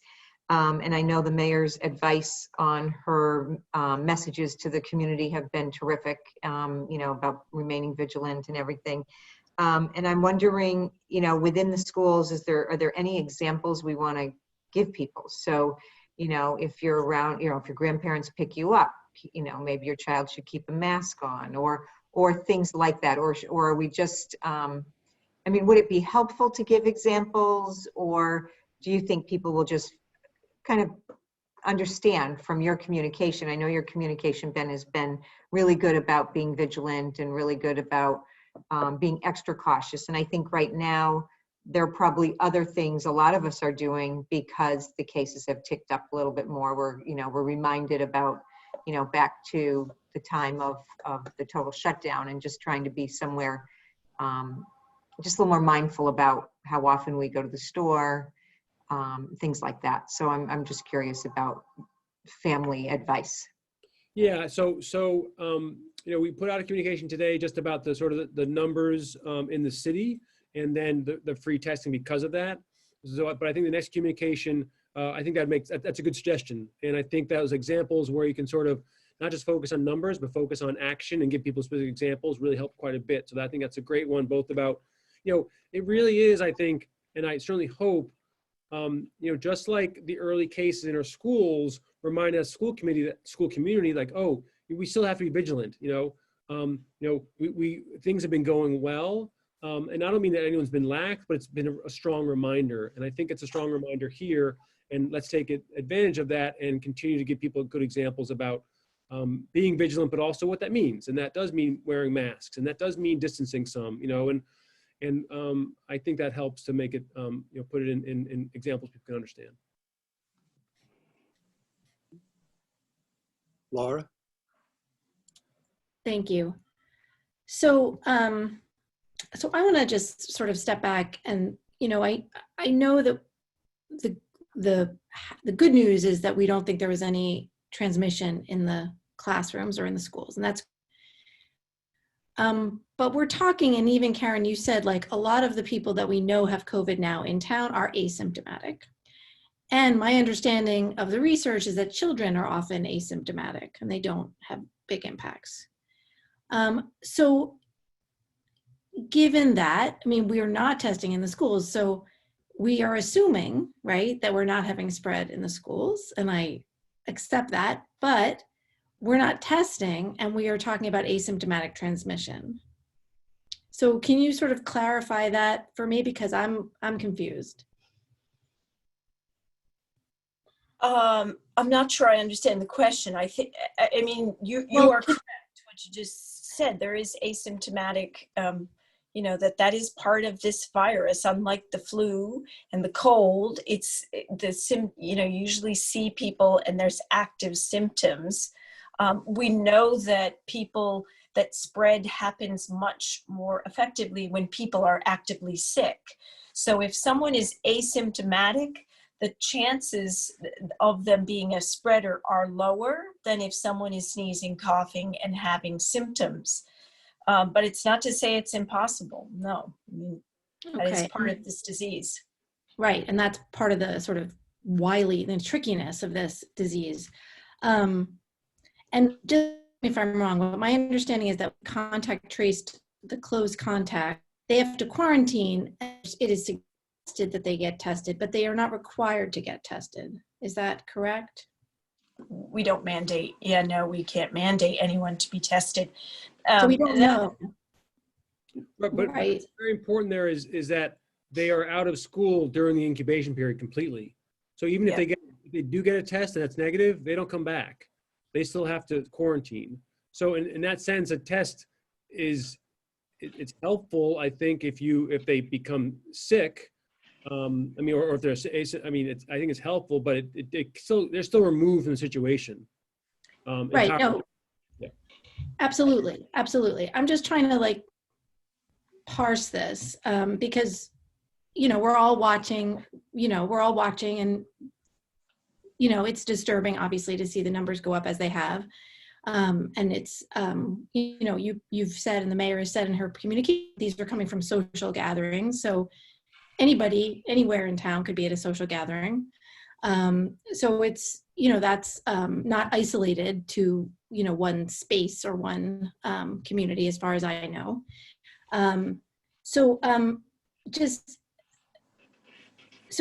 also, and I know what your response to this is going to be, because I've asked this kind of question before, but so the 15 minutes, 6 feet thing, I completely understand that's where we are, but of course the research has been changing quite a bit, right? So that 6 feet, 15 minutes has been, I feel like that's months ago already. Now we're talking about airborne transmission, and we're in this different place. So, Karen, I know that you can't, that's what the requirement is, and I get that. But are you seeing any signs that is going to be adjusted based on more current research? The airborne research is not really new. It's just how the CDC worded it and posted it and whatnot. So it's not really, we have thought from the beginning that this is airborne. So it's not a huge amount of new information. I mean, it is being tweaked a little bit. What is new is the way the state calculates exposure. They have changed their guidance a little bit for our contact tracing so that the 15 minutes do not have to occur consecutively. So, if you spend 5 minutes sitting next to a student or 2 students side by side 3 times a day in a single day, that counts as an exposure. So I think that's a good thing, because I think it's sort of over quarantines, if you like, over defines contacts. So for the purpose of isolating, I think that is true. So yeah, I mean, in terms of airborne, it doesn't really change how we do contact tracing, any of the change in information. It's still linked to being close to someone who was symptomatic or tested positive in a two-day window for 15 minutes or more. And we don't take into account whether it was indoors, outdoors, mask on, mask off. I mean, we know these things matter, but in terms of contact tracing, it doesn't really change how we do that. It doesn't specify. Now, that's not to say sometimes the nurses won't use judgment when they're talking to someone and they're trying to assess whether someone's really was a close contact or not. And if we know that everybody had their masks on or it was outside, it might on the margin change our call. But largely, the guidance is a little more general, and I think it's to over identify potential contacts, if anything. So understood. So what I'm thinking of is, Mike Hale said a few minutes ago, the opening windows, it's a good thing. We don't have to do it. So as the weather gets colder and the windows close, if that's what we advise, the classrooms, some classrooms are bigger than others. The kids are sitting together in a classroom, and they're distanced as much as they can be. But not every kid in that classroom will be a contact of an index case. No. Based on, okay. My last question is, I understand the requirements for the mobile testing units. But of course, I'm wondering how we get ahead of that. And there may just not be an answer from a public health perspective, but I don't want to be at the point where we're bringing in the mobile testing units. I don't want that spread to have already started, right?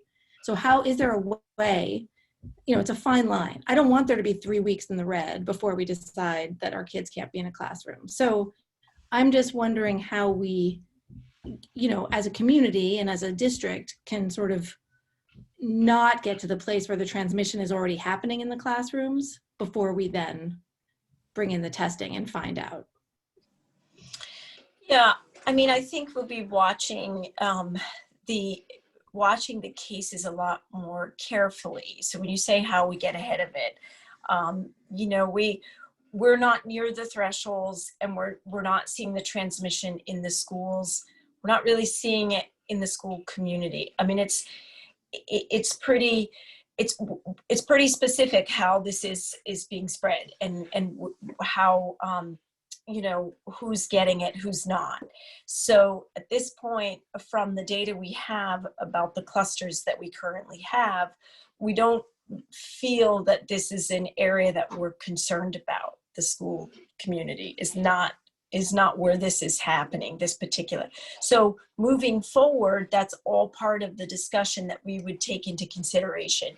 That if we had a little increase like we did this weekend, and we see a little cluster happening, and it's more intricately related to our schools or dispersed in the community, we might, you know, then we might err on the side of wanting to move to ask for a mobile unit sooner. I mean, you can always ask the state for things, but it's a resource issue. And as more and more schools and long-term care and everyone if case numbers go up, you know, they may not be able to do that. So, you know, I think we watch and we see what the information is telling us, the specifics of the cases and where they are. And it, like we said, you know, the few cases we have in the schools right now are not connected, and they're not transmitting to peers in the classroom. We've had very, very few contacts for our school cases, which is great. You know, makes it easier to contact trace, but it means that we're doing the right thing on the bus and the schools. And Thank you. I appreciate that. but yeah, I mean, I think your question is how can we be sure that it's not going to get worse, and what can we do to prevent it? The best thing we can do to prevent it is wear those face coverings. We just, you know, keep on wearing face coverings and keeping that social distance, and then be mindful of what you do when you're outside of school. Because we are all part of the community that is connected. So it's really the only thing we can do. And just to build on that, I mean, one thing we have to watch closely right now, as I mentioned before, we have more children who are close contacts because of who are not in school now because they're close contacts, because they were connected to cases outside of school. And we have to, and we know who the students are, and we are watching their test results. You know, communicating together test results. And we got to watch that very closely right now. We're literally watching it closely in the next, 2, 3, 4, 5 days, and maybe and further than that. And that's the sort of information that we're watching closely, and will then cause us to, continue to adjust, continue to work together. But I agree with you that, I share those numbers to show you, just put in context where we are, not to say we only will go there if we have 25 cases in the high school. But we're gonna, that's a high number. I'm not comfortable anywhere near that number. Okay, I want to assure people of that. Okay, but it does reiterate or help show what Karen just said. Karen just said she's not concerned about the cases in the schools at this point and the condition of the schools.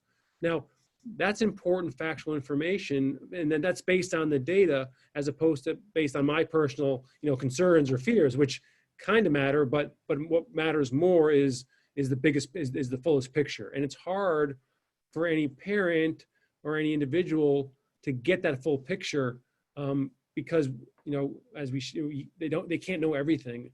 So that's what we're trying to share here is the fuller picture, and also to assure folks that we continue to watch this every single day. It is never, ever far from the work we're doing. It's the work we're doing, I should say.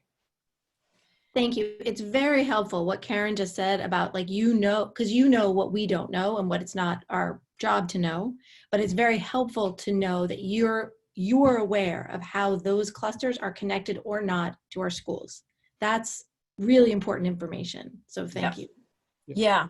You're welcome. And just to add to that too, the team, Ben's team and my team have been on the phone with the state epidemiologists at least once already. And we do this frequently in my office. When we're not sure what we're looking at, they also have even another perspective around what's going on statewide. We have the ability to see what's happening in other communities because we work, we shop, we dine, we do things in other communities. So the state system is set up to identify clusters and link them across communities. So we have a lot of communication across communities as well to be sure what we're dealing with, how many people, how is it being transmitted. So we have done that with the state epi. We will continue to do that whenever we have questions to really make sure that we're understanding the full picture, and if there are connections that we might have missed that aren't obvious, and the EPIs are great and they've seen it all and they ask us a lot of questions and they look at all of the data with us. So that's another tool that we have, just so that we use that frequently to really explore the data. Are there any other questions? Okay, then we'll move on to the next. Thank you for your partnership, your collaboration. Thank you for all the work your team is doing with us.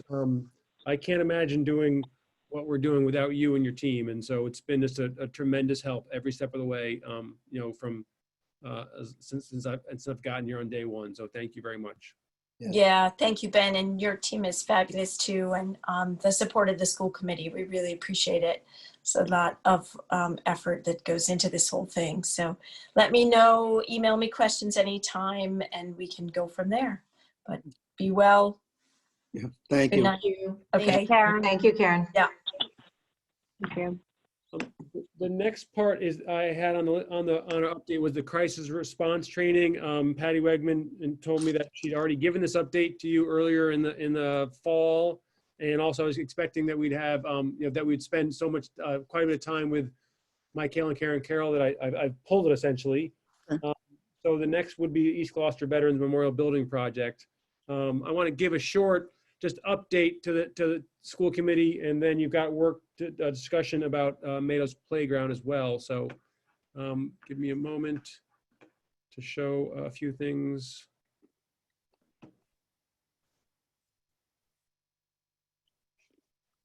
Can you see? Yeah, here we go. So I just want a couple of things. We are having community forums now. Let's see, community forums, 3 of them. We held our first last night. It wasn't really highly attended, but there were some stalwarts there. We're doing them. That's really too big. That it's too big. It's. Oh, what you're seeing is too big? The screen's way too big. Sorry. Yeah, okay. Tell me if it gets better. No? Okay, hold on a second. Let me stop the sharing and then restart the sharing. Hold on. Thank you, Jonathan, for letting me know that and not letting me just proceed blindly. Is that better? Much better. Okay. Is that better still or worse? Okay, great. Okay, so just to back up, we'll have another community forum at 6:30, and then next Tuesday, and then on October 27th at 7:30. We're doing at different times. Hopefully that'll help folks who can. These are essentially the same presentation and forum. So if you have come to one, you don't need to come to others. And we have a question and answer section during as well. I'm going to show a few updates just to help people get a sense of what we're working on.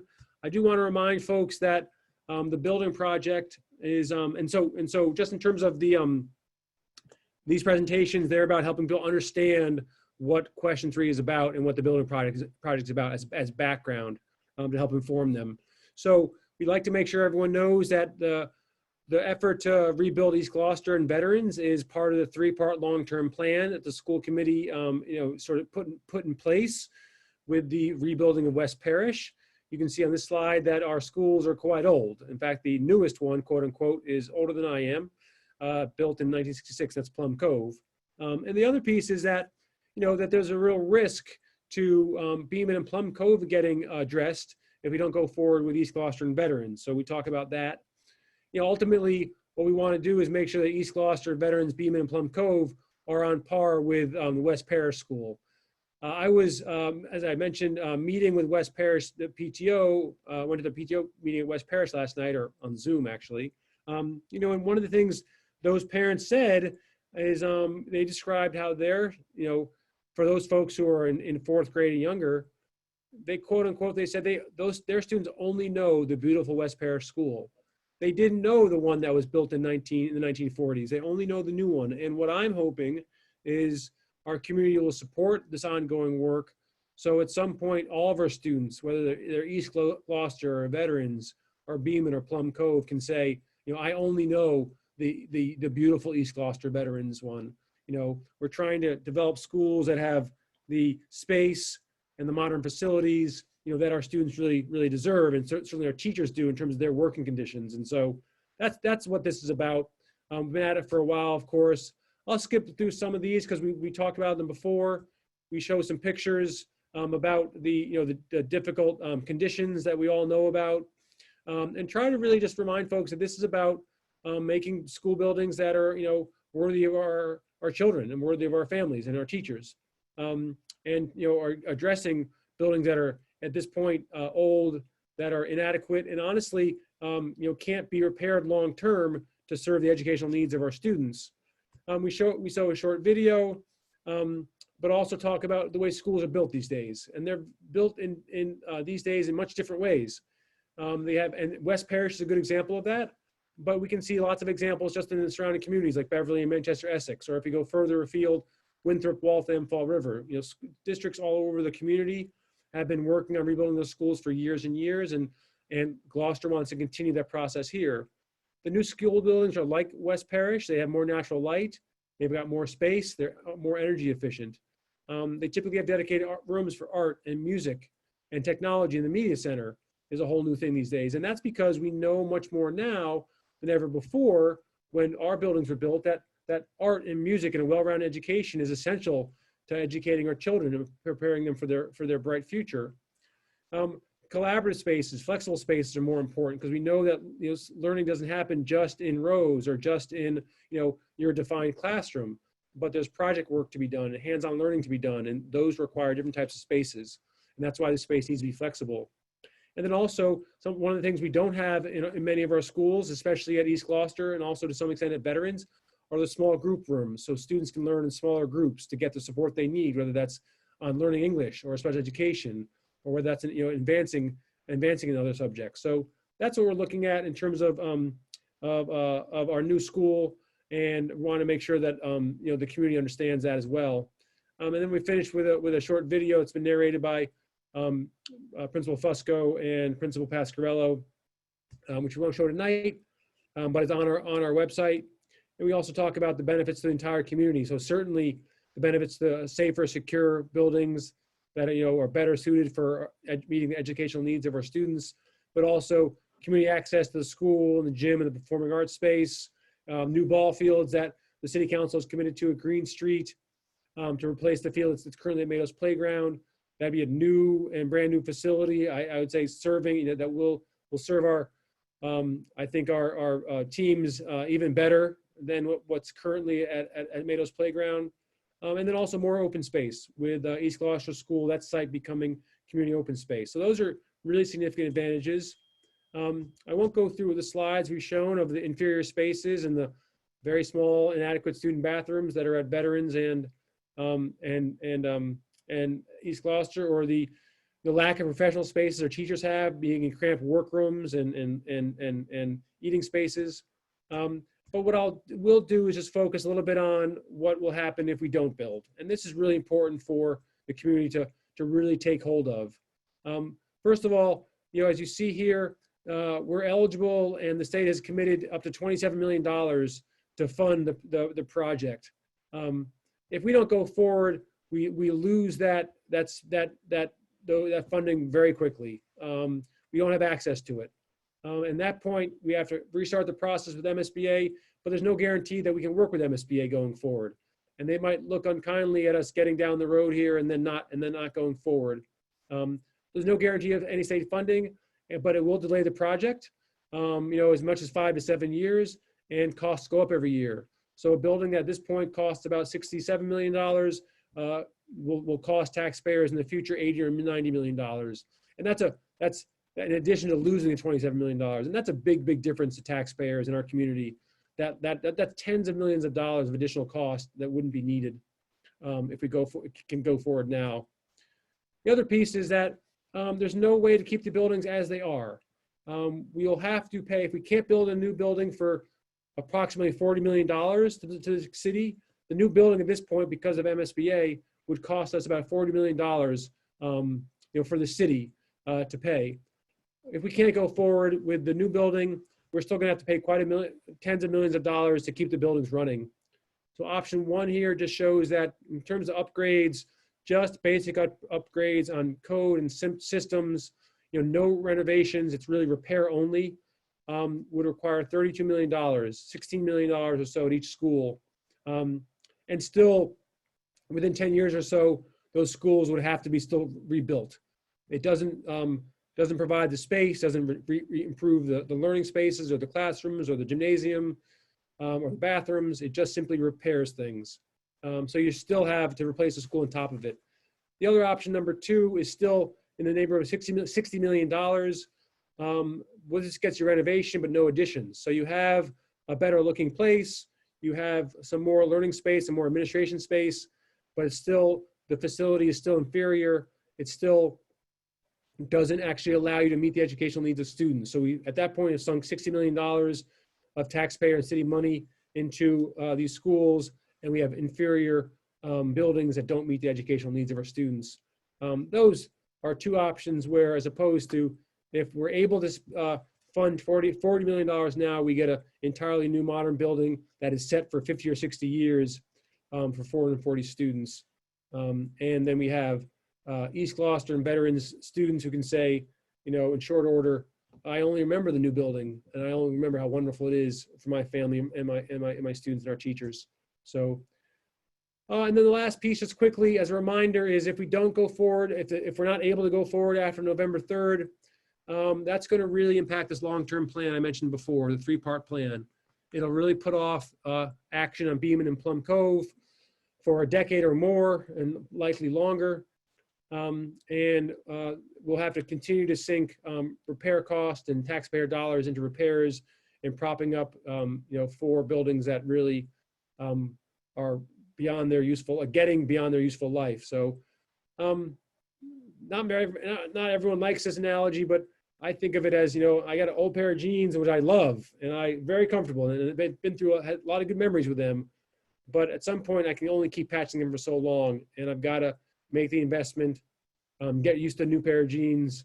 It might have, new whistles or new buttons or new zippers, that sort of thing. It might be a different color than I'm used to, but it's going to work out too in the long time, and we'll be able to create a lot of great memories as well. And that's what I hope we'll be doing with our new schools going forward. So just want to give. For your jeans analogy, I would like to say that they probably don't fit you well anymore either, which is our schools, right? That's true. I didn't mean that personally. I just meant to the analogy of our schools. They are small. Often that often happens to many of us. Because those jeans don't longer fit anymore. They're too small, and that is the case. You're right with our schools. So just want to give the community, but also the school committee update on what we're doing and how we're making sure the community is aware of the need. And then again, the upcoming community forums, and to get those links or to submit questions ahead of time, people just have to go to the Gloucester Schools website, and right on the front, you can't miss it, there's a community forum link. So I'll stop there. That's just the update I wanted to give folks quickly. Sorry for talking so fast. But I know there's other matters as well at hand. Joel? So thank you. And I was I attended the public forum that you hosted. And so again, Ben, I thought the presentation was good, but I wanted to just, bring some insight in that you start and end your presentation talking about a long-term plan. And I think that doesn't do us a lot of favors because, we really didn't have a long-term plan until 2016. From 2008 until 2016, we were under something called the Plan for Effective Learning Communities, which rejected school consolidation in favor of small neighborhood schools. West Parish was replaced as a standalone as part of this Plan for Effective Learning Communities, which we did not leave until 2016. We have 3 committee members who spent years at public meetings, public hearings, and newspaper articles arguing against the benefits of consolidation. And so when you get up and you talk about this long-term plan, there's a lot of us in the community who remember that our long-term plan said nothing about consolidating schools. Our long-term plan until 2016 was small neighborhood schools. And so you may be out there inadvertently expounding some revisionist history that is going to only pick scabs for people in the community who are already teetering about this new project going forward. And so again, I just, as far as retooling that presentation going forward, it just seems, again, like, this long-term plan is 4 years old. I understand that. And I can only go on what the current plan is. And, as you said yourself, there's a lot of history on these buildings and these facilities. And, at this point, we have a choice, as you said yourself, Mr. Vaz, a choice ahead of us. And that choice is, I think, actually quite stark, and it financially, but also the quality of our buildings and facilities. And, long-term plan always has to start somewhere. Sure. Again, I think there's a million good reasons. And it's really important that, and as long as I'm here, I will stick with that long-term plan and need the school committee to do that as well, because that's the only way you start making, headway on these long-term issues, be it instruction, be it learning, or be it facilities. And so I want the community to know and understand that this committee and this administration has a plan to work on all our schools, and we have to keep working on that and stick to that. No, again, I think that's great. And I think there's a million good reasons why this needs to go forward. I just, again, as far as credibility concerns, with making sure that you, especially as a new face, can be this trusted, spearhead for this, this push. I just would be careful about the way in which this is framed as part of a long-term, I think there's a much better plan, right? I'm happy that we pivoted. People, circumstances change, minds can change, it's all good. But to talk about, oh, this will, if we don't do this, your last slide was like, oh, it'll knock our long plan off track. Well, like that's. It will. It may be a new long-term plan, but right. Our new long-term plan, fine. I'd say this is like, in some ways, I make this more complicated. I mean, this is about, do we want high-quality learning facilities for our children in this city? And I think we do, okay? And I think everyone on this committee does, And do we want to take an opportunity of having the state pay for, about a third of that, We can get caught, and I don't mean you're doing this, I don't mean this at all, Mr. Vaz. We can get caught up in this detail or that detail or this meeting or that meeting, okay? Or, can we find a perfect site? There is no perfect site out there. There never will be, okay? But what this comes down to is, will we, and I hope we do, make a really powerful choice to take the opportunity at probably the best time to borrow for capital projects of all time, to make a strong move towards improving our facilities for decades to come? Or will we impact the general fund and our budget and policy positions to try to keep buildings that are beyond their useful life up and running? And to me, it's really simple. I see it that clearly, and I think we need more and more people who make it that simple, very honestly. I agree. Any other questions or comments? Okay, we'll move on to the next thing, which is the rededication of the Meadows Playground. This is only on the agenda because it's come up at meetings and come up within the community. When we built West Parish, there was a playground there that was dedicated to Sergeant Arthur Becker. And we rededicated that. I don't think we had a whole lot of discussion about whether we were going to do that. We had a lot of discussions at the school committee about how we were going to do it. I don't think there should be any question that we will rededicate the playgrounds at the new school to Joseph Mados. And I just wanted to make sure that the committee was in agreement. So, Jonathan, do you think it's best if we make a motion so that we're very clear of our intent? I think that would be helpful. Okay, I make the motion that we rededicate the playgrounds at the new combined East Gloucester Veterans School in honor of Private Mados. Second. Second. Is there any discussion? As you say, I never really thought it was a question because it's definitely, was originally an honor, and I think we continue that honor, in the same way, and definitely have a nice ceremony when we do it. Can I just ask a question? Sure, Laura, go ahead. Is there any other, I don't know if the playground at East Gloucester is named for anyone or if that would change. I just want to make sure that everyone who's honored in any of these buildings will retain their honor. So I don't know if there's any other. The playground, half of the field at East Gloucester is the Maxwell Parsons playground or field. It doesn't include the site that the school is on, except for part of the gym. So will that retain it its could name? be expanded. I mean, that could be expanded, but the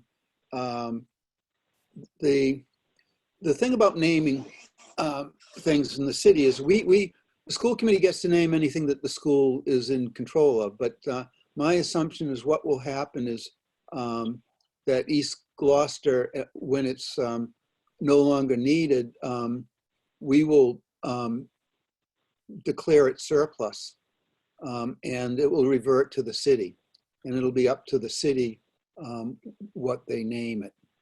The same thing with the field when we move, when they build the new softball field up at Green Street. If they wanted to name that, call it Mados softball field, they could do it, but that's not within our purview.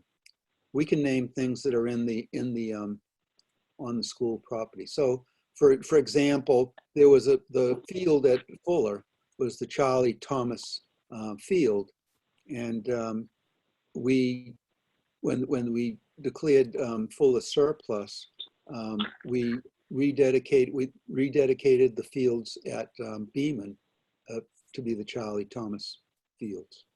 So there's, you try to honor all these things. Sometimes you can't. We don't have.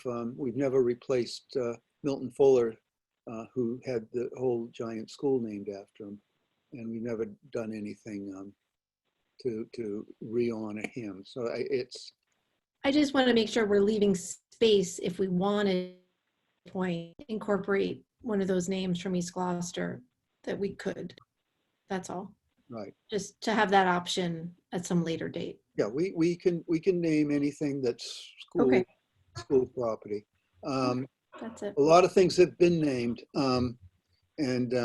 it's when this community wanted to name something for Al Sweckler, we first wanted to name the auditorium at O'Malley, but then we found out it had already been named by somebody, and then the library had been named for somebody, and so we ended up naming the Commons for Al Sweckler.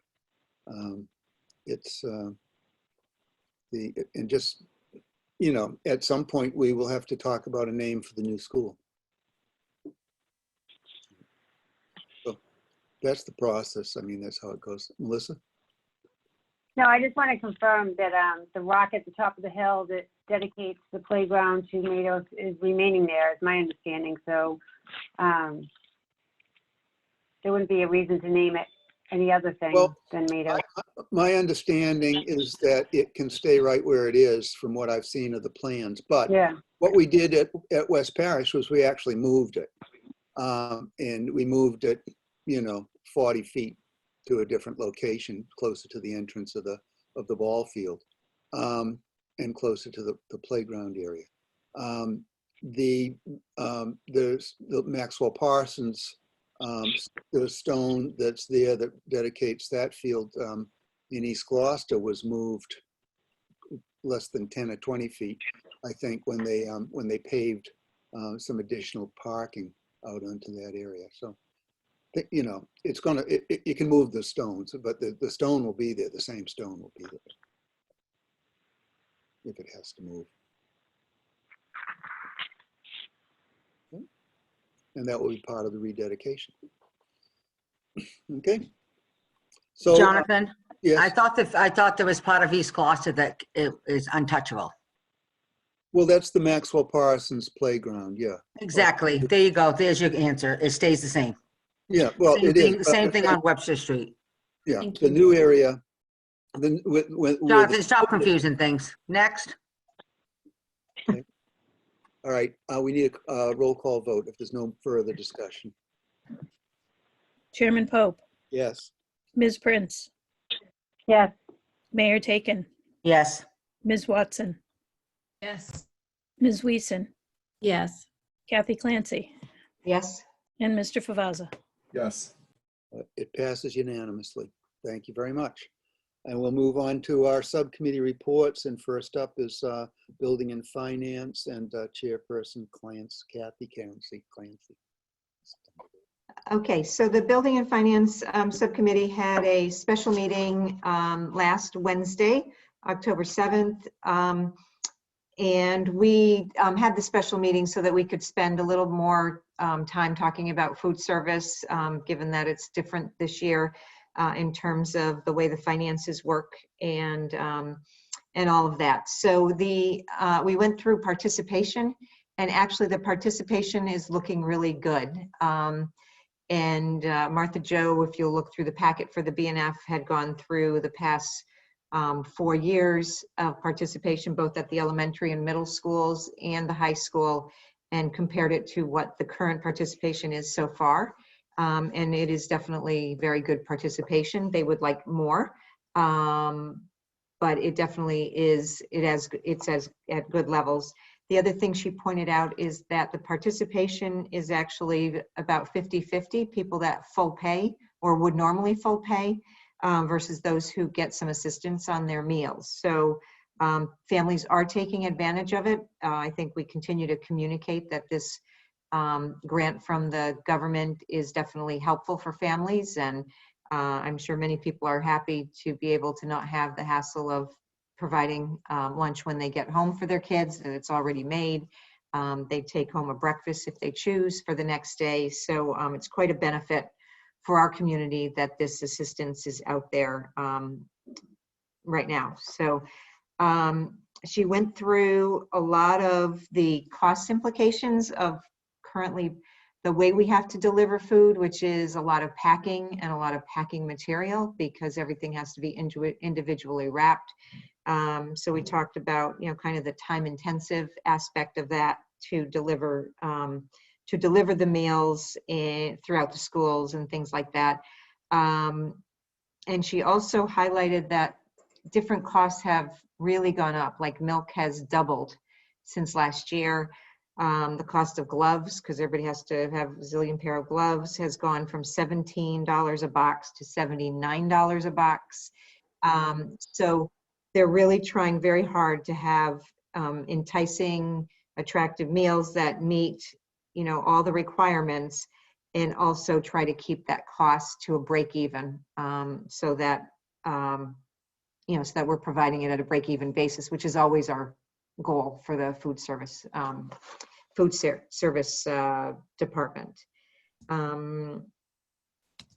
There's also meals being served out of the open door. So if families are listening, there are options to pick up at a different location if they are either remote or they have difficulty getting to the schools at the time of distribution. We've also had about $15,000 in repairs for our refrigeration, which is really important given the amount of food that they are storing and trying to keep fresh. The outstanding balances for student obligations tend to be in a pretty decent area level. So, just keeping an eye on that, but those are all last year balances. So it's a little touchy to be trying to chase down, I think, these obligations in the current times for some of these families. And the only other thing we talked about very briefly is the DPW open tickets. And I say briefly because there's very few items on the open ticket items for our school requests. The DPW continues to do a really terrific job getting to issues that get put on that list and resolving them, or at least putting in their comments as to what it will take to resolve those things. So we're very grateful, and we continue to be grateful for both their time as well as their dedicated financial resources that allow this to happen for our students and our staff, to keep our schools in the condition that we can possibly keep them as good as they can be. And that is my report. Any questions? Then we'll move on to our program subcommittee meeting of earlier today, and Chairperson Joel Favazza. Like to report. Sure.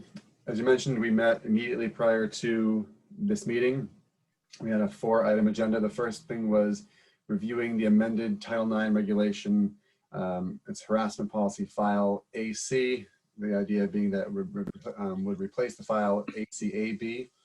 Michael Joyce, who drafted the policy for us, was present for some explanation and some questions. And he both explained, excuse me, that the new regulations are highly prescriptive as to what needs to be done, what can be done, what can't be done. And that in addition to the policy that he's provided, he's also provided a lot of ancillary documentation, handbooks, form letters, that sort of thing, all of which are pulled from the regs and are in compliance with the new regs.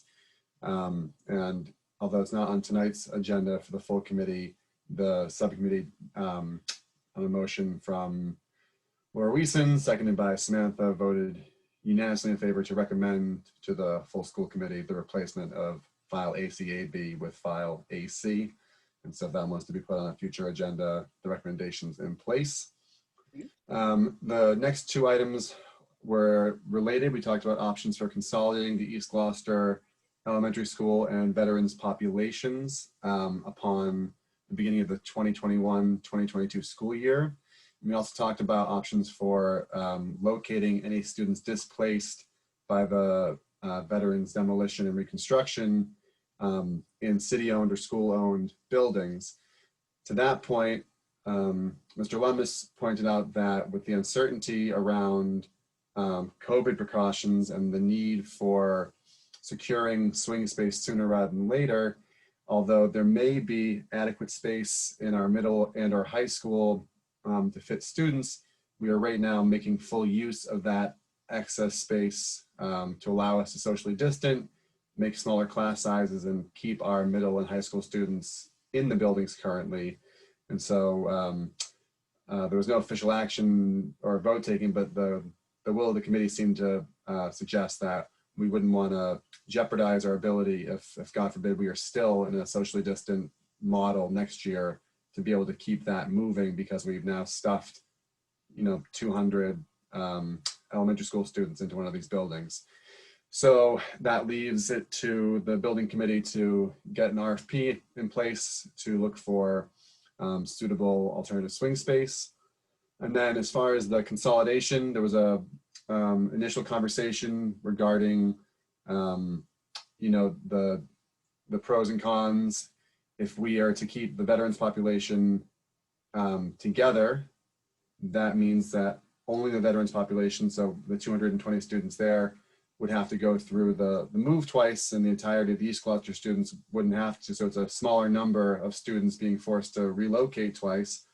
On the flip side, if you consolidate the two populations at the outset, you may be able to make sure that high need or high risk students are provided a better shot at getting the resources they need. You may also be able to divide up the student population in different cohorts of grade levels and utilize swing space and existing space at East Gloucester more effectively. But nothing was decided there. I think we're going to have a further discussion about that when the central admin has a free moment to take a breath and think, which I appreciate is rare these days. And the last thing that we discussed, again, very briefly, was Mr. Lemus's proposed goals for his evaluation for this school year, which is obviously underway. He provided 4 main areas of review. We had a brief discussion about potentially adding in performance evaluation relating to the new EG Vets school project, assuming that this goes forward after November, and will require a lot of administrative wrangling throughout the spring. And again, I think that we're going to revisit that at a later date, and I see Samantha's hand up, and that's all I have to say. So if she can speak, that's fine with me. Samantha? Thanks, Jonathan. Just to clarify that last potential goal in relation to the school project, I think we extended it to be not necessarily about the new school project, but just in relation to buildings in general, because even if this project doesn't go through, there's going to be a lot of work to be done to sort of keep the buildings functioning. And I think it's going to take a lot of out of the box thinking on Ben's part and on the school committee's part. Yes, thank you for reminding me. And so that was it. Okay. Any questions? Okay, then we'll move on. We have 3 grants to accept. The first one is Gloucester Education Foundation grant in the amount of $50,000. This is the second installment of a 3-year pledge of $150,000 made by Mr. Warren Waugh. The first installment was accepted and approved by the school committee in August 28th of 2019. This money is sent to the automotive shop for essentially paying for, essentially it's used to pay for an assistant or a second teacher. We should, and Mr. Waugh has generously committed to that for 3 years. So do we have a motion? So moved. Second. Okay. Is there any discussion? We are most appreciative of the continued support, because I know how important that program is to so many students, and they really do a top-notch job of preparing them for terrific opportunities after graduation. Right. Any further comments, discussion? I think when we, this is another one where we might write a thank you note to Mr. Waugh. He is a Gloucester resident, and he is involved in a number of car dealerships, and he's been very, very generous to the school community. So without further. Also, when we have students that are graduating, they go out to his school and he hires them. Yep. So it's pretty good. Not only is children getting trained, extra help, but they're also finding jobs, which is very good. Yep. That's great. Okay, roll call vote, Maria. Chairman Pope, Yes. Ms. Prince, Yes. Mayor Taken, Yes. Ms. Watson, Yes. Ms. Weason, Yes. Kathy Clancy, Yes. and Mr. Favazza. Yes. Okay, it passes unanimously. Thank you very much. We'll move on to the next grant, which is the Gloucester Education Foundation grant in the amount of $1,500 for GHS student Mila Barry to pursue Art for Equity project. And So moved. Second. second. Okay, is there any discussion or comments? I just want to say I'm so excited. Mila Barry is a real gifted student, and like she's going to be a great poster child. No pressure, Mila, for the Gloucester Public School Systems. Whenever she does whatever great thing she does in life, we'll get to say she got her start at the Gloucester Public School Systems and take a little outsized credit for it. So I'm happy to support her in whatever it is she's pursuing through this grant. Great.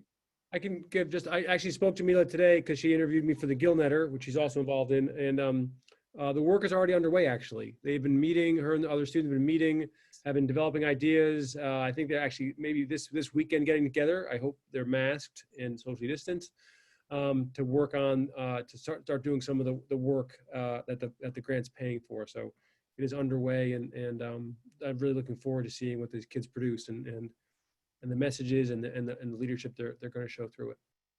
Great. Anyone else? Okay. Maria, could we have a roll call vote? Chairman Pope, Yes. Ms. Prince. Ms. Prince? Yes. Yes. Mayor Taken, Yes. Ms. Watson, Yes. Ms. Weason, Yes. Kathy Clancy, Yes. and Mr. Favazza. Yes. Okay, it carries unanimously.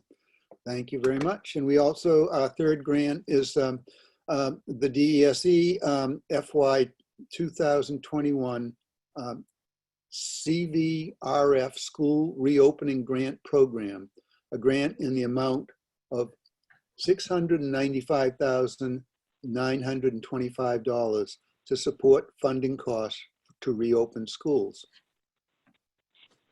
So moved. Second.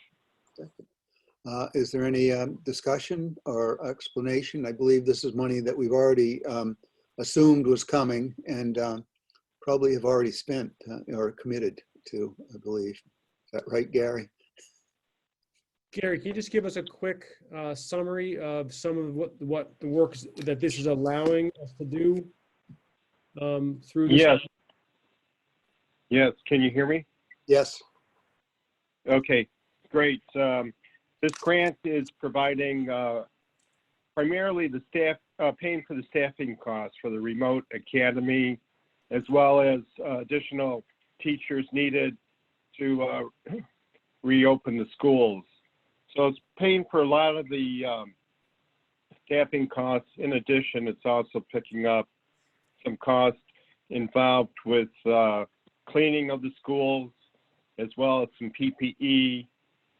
So altogether, it's we have it all committed, and in fact, this grant is good through December 30th. So all the expenses have to be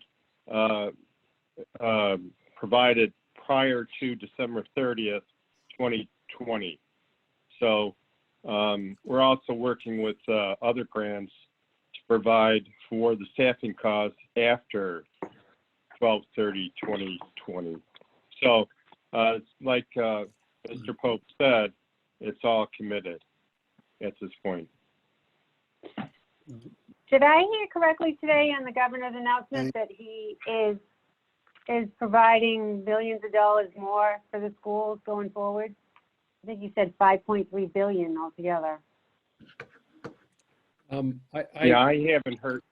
Yeah, I haven't heard that, but we will watch for. I doubt it. I didn't hear updates. that. I know that was 5 billion. That's what was sent to the schools already. Remember, I kept saying that we're in the hole or whatever. I know more monies are going different ways. He just sent it out, and I sent it all to you. The new updated budget. So we have a lot of reading to do. Like I said, right now it's okay. Today he didn't want to talk about 2022, but as we talked with mayors and we knew it's going to be a difficult year for everyone. So you know what, let's just hope that, you know what, this little upbeat we just got also that it's going up. Let's just hope that, you know what, we can continue. And because the fact is we don't know what's going to happen. Like he said to us earlier, that you don't know until we know what the federal is going to do until after this election. And we're not going to know. We're not going to know anything anymore. We just gotta have to wait. Okay. Is there any further discussion or comments? Okay. Roll call vote. Chairman Pope, Yes. Ms. Prince, Yes. Mayor Taken, Yes. Okay. Ms. Watson, Yes. Ms. Weason, Yes. Kathy Clancy, Yes. Mr. Favazza. Yes. Okay, it carries unanimously. Thank you very much. We have already talked about the school building. I don't think we need to talk about it any further. I have a quick question. Sure. Something you mentioned earlier. What is the process for naming this school? You know, the building Well- recommended, we approve. Do we name it ourselves? Do we get to reach out to the community? Can we like make fun, like have a fun time with it? Well, You know? we can have any process we want. The only thing that's in place is that we have a naming committee sort of on the books that is made up of the chairs of the 3 subcommittees. That makes that sort of draws the plan for how we. What's the matter, Joe? You don't like Saint Safathia? Maybe I love it, but we have to have a committee come together and you know. I needed a laugh, maybe thanks. see if, you know. You should have saw your expression. I needed that laugh. I really did. Thank you. You know, we have the New Balance field over at Newell Stadium. Maybe, you know, there's the Reebok Elementary School at Webster Street. I don't know, like someone wants to give us $500,000. So the only thing I would add at this point, having run a school renaming, having developed and then supported the school renaming process in a previous district, is really will help the committee work on a process that's very community oriented and involves quite a bit of partnership and participation, I should say, with both the 2 existing school communities, but also the surrounding community as well. And really, it's a rare opportunity, as everyone knows here, to rename a school or to name a school, and it's something that can really bring people together. So that would be another goal, I think, of the process is to have it as something that is a lot of community participation, but also can really bring folks together. Ben, did I just hear you say you want us to allow other communities to help name our school? No. The 2 school communities. Okay. And then also the surrounding, community. I mean, the neighborhood that the schools within. Okay. Those. I thought you meant we were calling Manchester and Rockport to ask them their opinion. If we're going to consolidate with Rockport, we should probably ask them what they want the school to be named, right? We're not consolidating with Rockport. Saying that, no, those 3 communities. If you think of those as 3 communities, which there's a lot of overlap, obviously, really need to be front and center in it. But we also need to think of the larger. I mean, it's a city. Project. So anyway, the point I'm trying to make here is just that it can be a very participatory process that can be very community based, and that's what I would work towards with all of you. All right. So the next item on the agenda, unless anybody has anything else, will be to go into executive session for the purpose of discussing bargaining with all union and non-union contracts. Does anybody have anything they'd like to say before we make the motion to go into executive session? Okay, then I'll make a motion to meet an executive session pursuant of Massachusetts General Laws, Chapter 30A, Section 21A, for the following purpose: as an open meeting may have detrimental effects on the bargaining or litigating position of the public body, and to return into open session only to adjourn. And I'm so moved. Second. Okay. Is there, Samantha? I just need to go on record that I have to recuse myself for the conversation in relation to the teachers union conversation. I think we're going to be talking about all the unions. So last time I just whenever you talked to the teachers union, I just shut off my camera and muted myself, but I just want to say. Right, thank you. Jonathan, do we have to come back into open session to adjourn, or can you announce well, now that all we're doing is adjourning?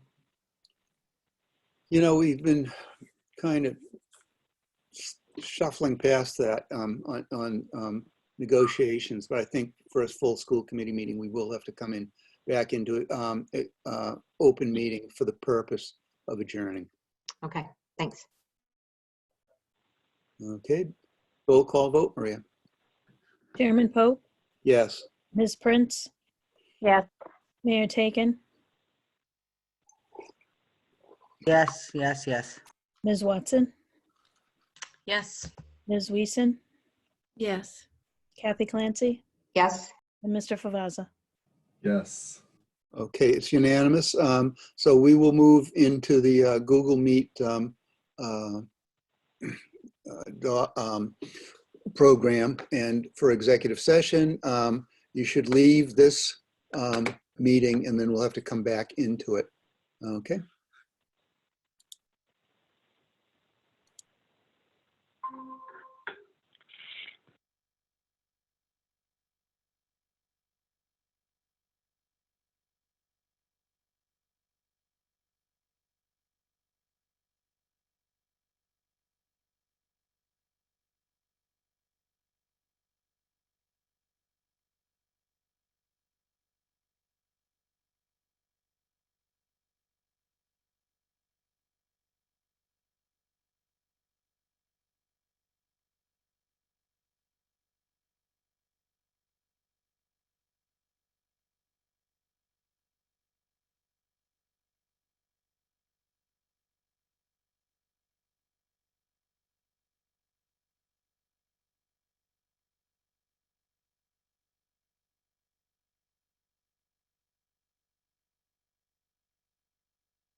Laura's back in her library. I just clean up behind me. I just can't.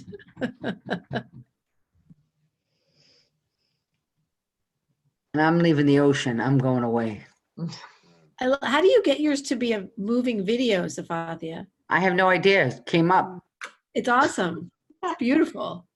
I know. It's just, Moved to adjourn this meeting. I'll make a motion to adjourn. second. Maria, roll call vote? Yes. Yes. Jonathan, Yes. Melissa, Yes.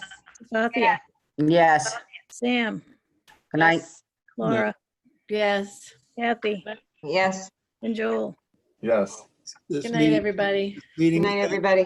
unanimous. Meeting's adjourned. We'll see you all soon.